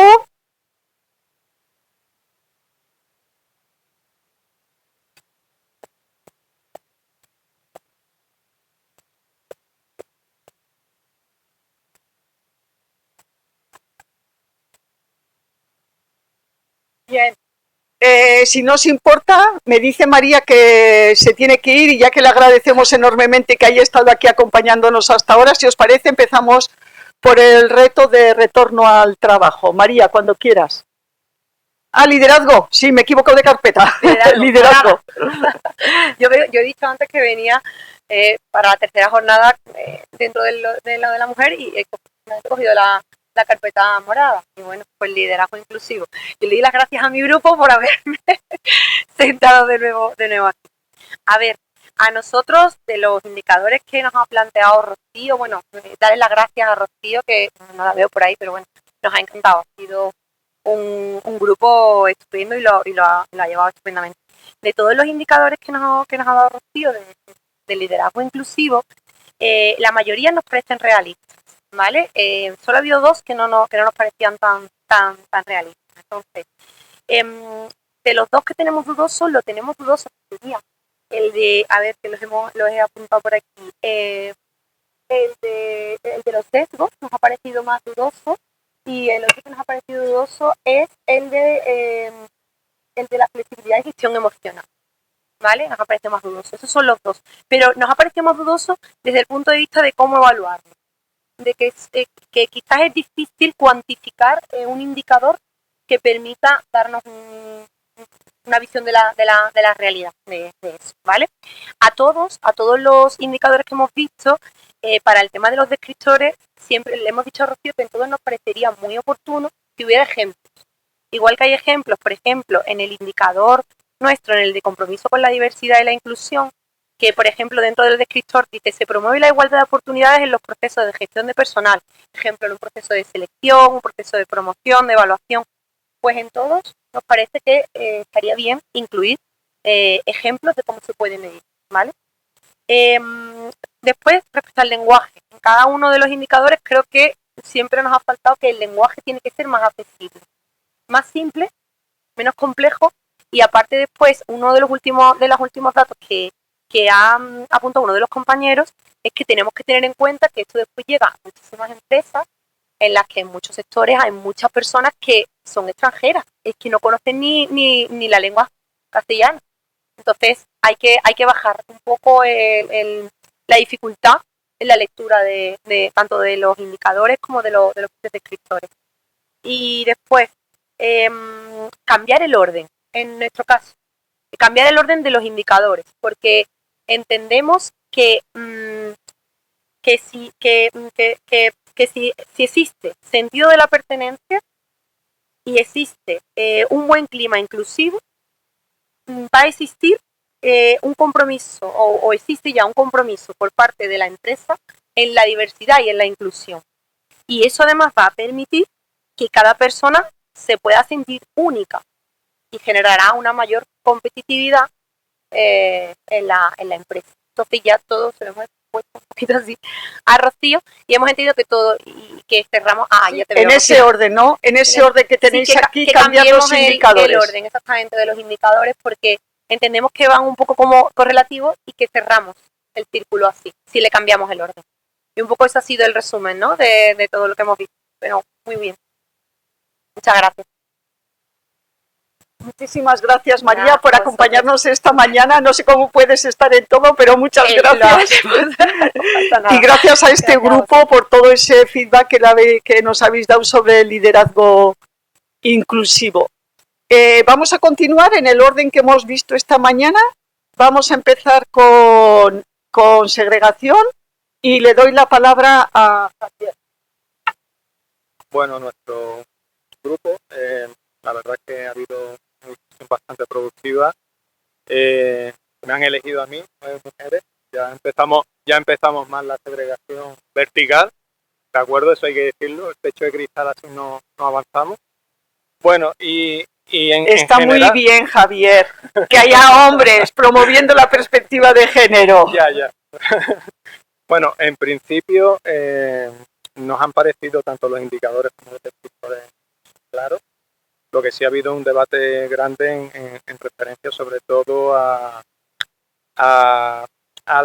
si son o no realistas. Ha habido bastantes de nuestras personas que hemos estado ahí que consideramos que algunos van a ser difíciles de aplicar en determinadas empresas. Y después, por otro lado, lo que ha comentado anteriormente la compañera, el hecho de que se deberían de poner ejemplos. Por ejemplo, en el primero, en el de visibilidad y participación en las políticas y las prácticas de igualdad de género, pues consideramos que habría que indicar los canales para hacer visible esa política de igualdad, ¿no? El hecho de que sean unos canales que sean claros y que se publicite y que ese descriptor deje claro eso, ¿no? Porque muchas veces los trabajadores y trabajadoras no tienen acceso a esos canales, por ejemplo, Internet. En mi empresa hay muchos trabajadores que tienen acceso a los canales de la empresa vía online y no llegan a información, porque eso venga indicado en ese descriptor, ¿no? Con respecto a la evaluación y seguimiento de las políticas y las prácticas organizacionales, también se evalúa la efectividad. Aquí hacíamos pues poner un paréntesis, establecer cómo se va a evaluar esa efectividad a través de cuestionarios, otros métodos de evaluación, un poco, y que se aclare cuál va a ser esa forma de evaluar la efectividad. En cuanto al reclutamiento y selección, se ha propuesto pues introducir una evaluación ciega, en el sentido de que llegue el currículum y no se sepa si es mujer u hombre, ¿no? De alguna forma para evitar los efectos de cómo de esa persona se vea más por cuáles son las cualificaciones, la valía de esa persona. Después también, en cuanto el tema de si existen medidas para la oferta de trabajo sea atractiva tanto para hombres como para mujeres, aquí también queríamos pues que se indiquen cuáles son esos elementos que hacen atractivo tanto para hombres como mujeres. Es decir, especifica, por ejemplo, el tipo de jornada, si se va a poder o no conciliar, si va a haber flexibilidad de jornada, etcétera, etcétera. Y también que las personas que participen en el reclutamiento tengan formación de género, ¿no? Y también las empresas que se dediquen a que hagan esa selección. ¿De acuerdo? En cuanto a la equidad y las tareas y ocupaciones, vemos que falta, porque hay muchas veces que en los trabajos que son feminizados, las tareas más penosas siguen haciéndolas las mujeres. Incluso, pues, en determinados trabajos, por ejemplo, en limpieza, si en limpieza hay que pulir el suelo, hay que utilizar una máquina, pues eso lo llevan los hombres, y además cobran más porque utilizan más de alguna forma.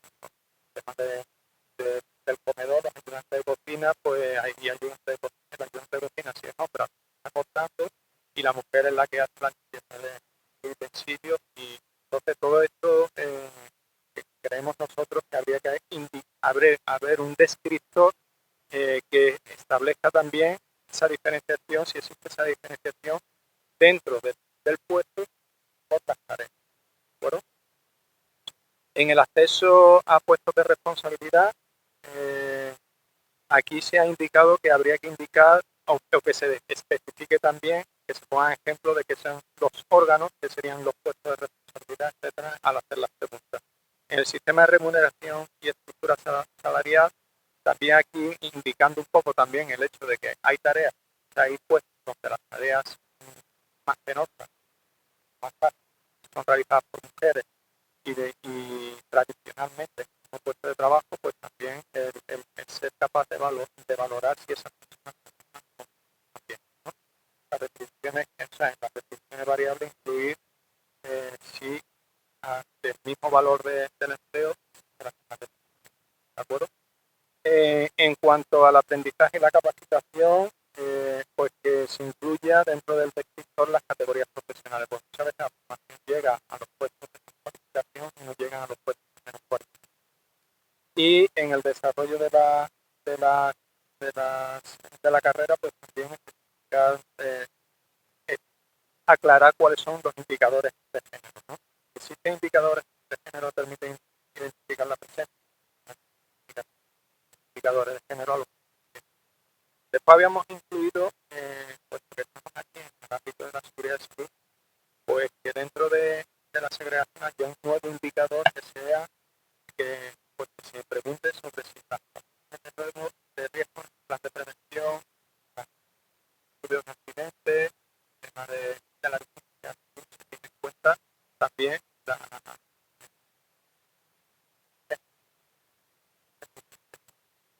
las evaluaciones de riesgo se incluyen o no se incluyen en estas evaluaciones. Bueno, muchísimas gracias a este grupo, un aplauso también. No solo habéis dado feedback sobre los indicadores, sino habéis elaborado, ¿no? Elaborado el reto, ¿no, Nuria? O sea, Magnífico. Muy bien, muchísimas gracias a todo el equipo y a Javier por representaros también. El siguiente reto era el de después de salud física, ¿no? ¿Quién tiene salud física? Antonio. Pues nada, adelante cuando quieras.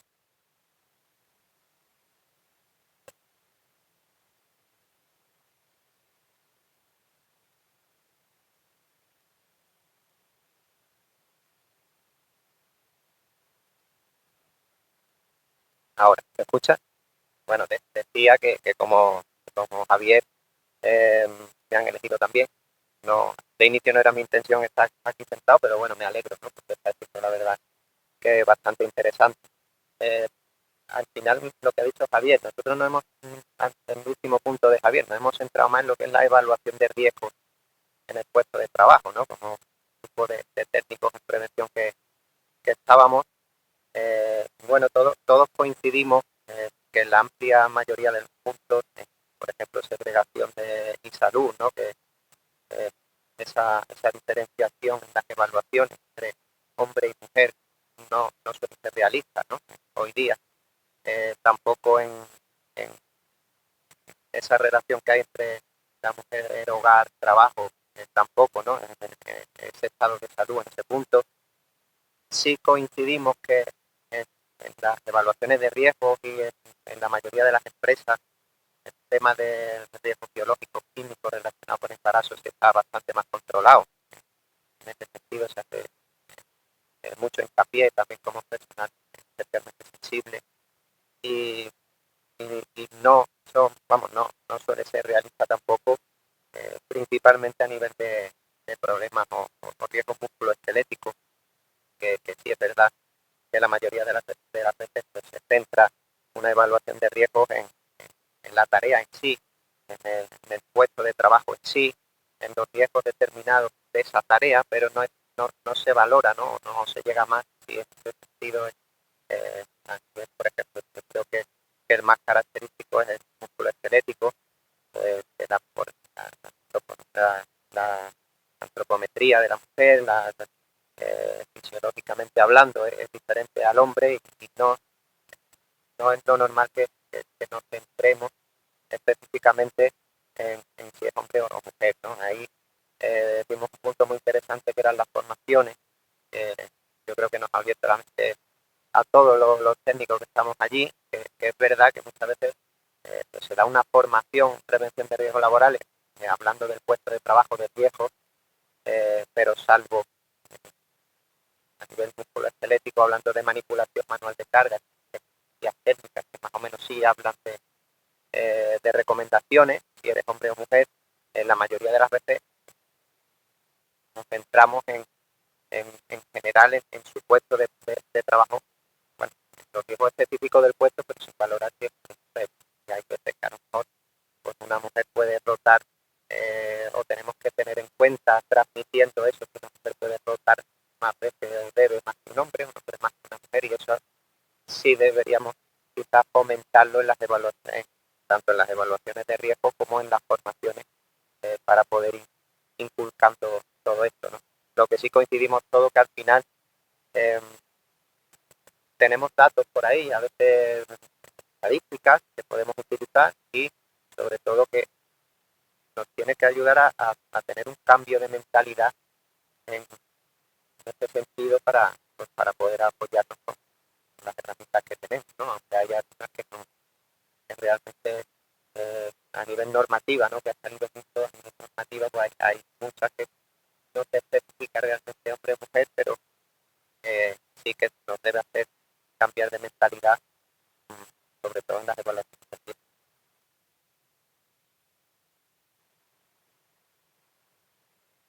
Muchísimas gracias también a todo este equipo que habéis trabajado con Alicia y también al representante Antonio, que nos ha planteado muy bien, no solamente sobre los indicadores, sino también que ha servido para sensibilizar, ¿no? Según nos dice Antonio, a los que estáis ahí a pie de obra en la evaluación de riesgos. Muy bien, pues muchas gracias.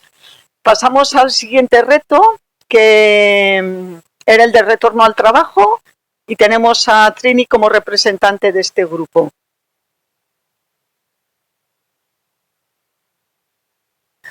Hola, muchas gracias por la jornada, me ha parecido muy interesante, es la primera vez que había participado en una jornada con talleres y la verdad que me ha parecido muy buena idea. Deciros que nosotros hemos hablado respecto al retorno al trabajo, teníamos 3 indicadores, ¿vale? De los cuales los 2 primeros nos han parecido realistas con algunos cambios, pero el último no nos ha parecido correcto. Respecto al primero, los descriptores, el primero y el segundo nos han parecido bien. El tercero y el cuarto consideramos que va a depender mucho del tamaño de la empresa a la que se realice la encuesta y si el retorno al trabajo ha sido debido a una adaptación, requiere una adaptación del trabajo o no la requiere, ¿vale? Respecto al segundo indicador, que son las políticas de conciliación, nos han parecido muy correctos, muy claros los 2 descriptores, aunque quizás en el primero nos gustaría que se diferenciara a la hora de preguntar si las medidas de conciliación que tiene la empresa son las obligatorias por ley o si tienen algún tipo de mejoría por convenio o algún tipo de independiente, ¿no? Y respecto a lo de la política de inclusión, lo que no nos ha parecido bien es porque que exista una guía o que exista una persona encargada que pueda poner una sanción o que si existen planes de actuaciones. Me parece que eso no sería favorecedor para la persona que necesita una inclusión, sino que se va a sentir al revés, vigilada y quizás más discriminada, ¿no? Entonces, que quizás lo veríamos más práctico si estuviese dentro de la existencia del protocolo que ya obligatoriamente tienen que tener las empresas de acoso sexual o razón de sexo, pues que incluyese también a un apartado en el que también se reflejara la inclusión o la posible discriminación y tuviesen los mismos canales, las mismas vías para poder denunciar a la persona la posible existencia de discriminación, pero no sentirse vigilada ni valorada y planificada, que es por lo que parece que preguntan las tres. Creo que no nada.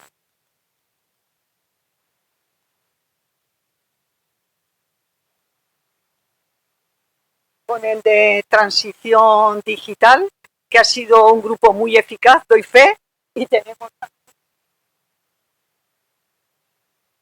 Bien, yo en primer lugar, bueno, dar gracias al Centro de Prevención, a Luis, a su equipo, a todas las personas que hacen posible este tipo de encuentros. Antes de empezar, dar las gracias y me gustaría que las personas que han formado mi equipo se pusieran de pie, estuvieran aquí conmigo, porque esto es un trabajo de equipo y entre todos vamos a hacer un mundo mejor o vamos a intentarlo. Eso es así. Bien, nuestro grupo, como voy a ir rapidito, como dice Lourdes, ha sido muy rico. Me gustaría que viniera Iván, porque nada más empezar ya han saltado chispas, pero chispas de creatividad, de cada... Somos diferentes y entonces... ¿Podéis pasar el micrófono, por favor? Sí. Que él explicara, porque lo va a hacer él mucho mejor que yo en cuanto al tema de segregación, de mujeres y hombres, no. Y entonces pues... Hemos tenido un poquillo de debate, pero sí. ¿No se escucha? ¿Ahora? Perdón. Sobre el tema del lenguaje empleado en los indicadores, los índices, los ítems, vamos. Y era porque en algunos casos aparecía perspectiva de género y otro aparecía mujeres. Entonces, a mí de mis desconocimientos, claro, luego me lo explicó Lourdes un poco mejor, pensé que la herramienta era para analizar la situación de la empresa, para sensibilizar a la empresa con carácter global.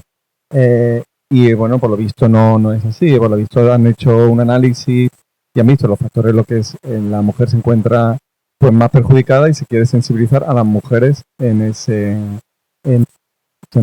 ámbito. Entonces, claro, al principio había un poco de debate porque no me entraba a mí en la cabeza que pusiera... Pero bueno, pensaba que en algunos aspectos la situación podría ser también perjudicial para el hombre y que no, y entonces no se estaba analizando perspectiva de género. Es un debate. Bien, ahora le pido la palabra a mi compañero Sergi porque ha hablado del apoyo. Entonces me encanta que un hombre hable de la palabra apoyo y que se explique. Muchas gracias, Sergi. Bueno, vamos, yo escuchamos. Vale, el tema está cuando pone... Sí.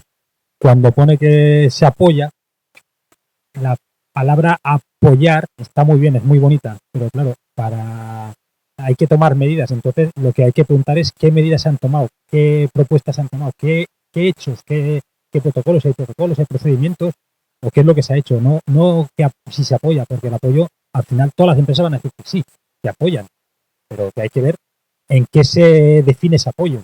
Entonces, a eso me refería cuando corregir la palabra se apoya por otro concepto, que se busque la palabra adecuada, ¿no? Nosotros proponíamos por eso, qué medidas se habían tomado o como fuera.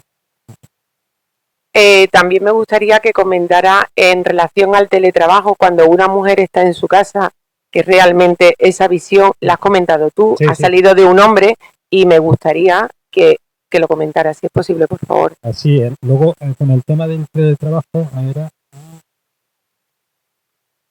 promover la corresponsabilidad, creo que era. Entonces, el tema está claro, cuando una mujer teletrabaja, existe el riesgo de la doble presencia de forma exponencial. Entonces, ya normalmente la doble presencia en presencial, pues en teletrabajo esa doble presencia pues se aumenta. Entonces, pues yo consideraba que había que preguntar en relación a esa posibilidad de preguntarle a la mujer cómo está dando el teletrabajo en el cuidado de hijos o en el día a día, cuando unas cosas que todavía pues ese concepto pues han arreglado del todo. Entonces, yo tampoco lo he desarrollado, voy a decir, pero que estamos en ello. Pues que realmente si es o no en ese aspecto de trabajo con la doble presencia. Vale, muchísimas gracias, Sergio. Te pido que le pase el micrófono a mi compañera Lidia, porque otro de los ítems que hemos tenido más controversia, más que controversia, ha sido enriquecedor, porque queríamos realmente recogerlo todo en la situación que estuviera una mujer, en la cual pues estamos todos hombres y mujeres, ¿no? Pero aquí estamos por un tema de igualdad. Entonces, el ítem de evitar la violencia y el acoso. Entonces, Lidia, cuando tú quieras, porque ha sido muy rica tu explicación y las aportaciones, y digamos que lo engloba todo, ¿no? Así, muchas gracias. Bueno, la apreciación era qué visión iba a recogerse, ¿no? Si la violencia de género que sufre una mujer o el acoso laboral y sexual, que podría segregarse esa cuestión, o si la entendemos y como tanto el acoso como la violencia, no sé si te estás refiriendo a eso, como una violencia ejercida sobre todas las personas. No sé si... El punto 7, evitar la violencia y el acoso. Y el ítem es, se dispone de servicios de prevención y de atención a la violencia de género, incluido el ciberacoso laboral y la violencia doméstica en situaciones de teletrabajo. Claro, y lo que hacíamos referencia a que ahora mismo en los planes de igualdad se intenta integrar lo que es la violencia de género. No viene como un área obligatoria por el Real Decreto, pero sí es un área a incluir. Entonces, si tú en un mismo ítem incorporas el acoso laboral o acoso sexual, ¿no? Que ahora mismo se desagrega en seguridad y salud laboral o en la ley de igualdad, que se toman desagregado, o lo vais a integrar, incluida la violencia de género. Simplemente es una perspectiva de cómo miráis una realidad. Y que hablaba sobre una clasificación del Instituto de Seguridad y Salud americano sobre la clasificación de violencias, ¿no? Es decir, cuántos tipos de violencias hay, y entonces integrarlo todo en un todo como una violencia ejercida sobre una persona. Entonces, en ese procedimiento o protocolo, como veis ahí, cuando tú analizas o elaboras esa investigación, pues ya le pones el apellido que sea, si es acoso laboral. Hay muchísimo acoso sexual encubierto por acoso laboral, o sea que tampoco estamos descubriendo simplemente era eso, que cómo lo ibas a... ¿Qué perspectiva? Muchísimas gracias, Lidia. El tema era que recoger todos los elementos, que no se quede ningún elemento fuera en las cuales pues no podamos tener esa ayuda, ¿no? Ese apoyo, ese compromiso por las personas integrantes. Y eso ha sido los 3 puntos que hemos tenido así como más sus carpetas, más intervenciones, todo lo demás se entiende.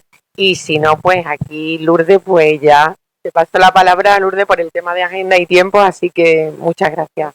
Muy bien, nos hemos pasado unos minutos de la hora, pero a mí me gustaría, bueno, primero agradecer a todos los representantes que también habéis transmitido todo lo que se ha hecho en los grupos de trabajo, no solamente a quienes estamos aquí, sino también a los que están online, ¿no? Y este resumen pues les ha venido muy bien para ver qué hemos estado haciendo y las sugerencias que se han hecho, además de ser muy rico. ¿Alguien en la sala quiere comentar algo, decirnos algo?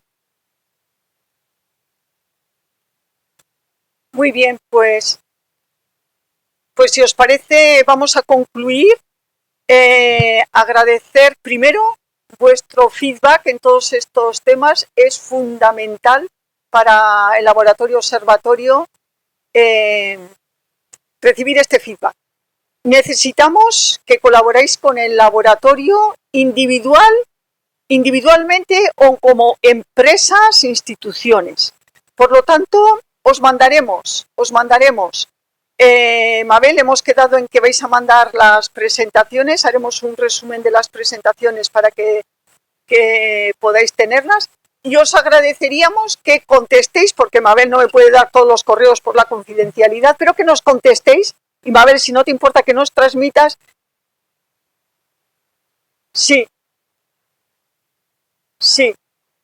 Si estáis interesados, si queréis que contactemos con vosotros, con vosotras, en todas las actividades que desarrollemos en el laboratorio, porque esto es muy importante para el laboratorio y es lo que nos piden desde el instituto, ¿no? Que divulguemos y que estemos en contacto con las empresas para efectivamente sensibilizar en este tema. Muchísimas gracias de nuevo al Centro de Prevención de Riesgos Laborales y damos por concluidas estas jornadas. Gracias.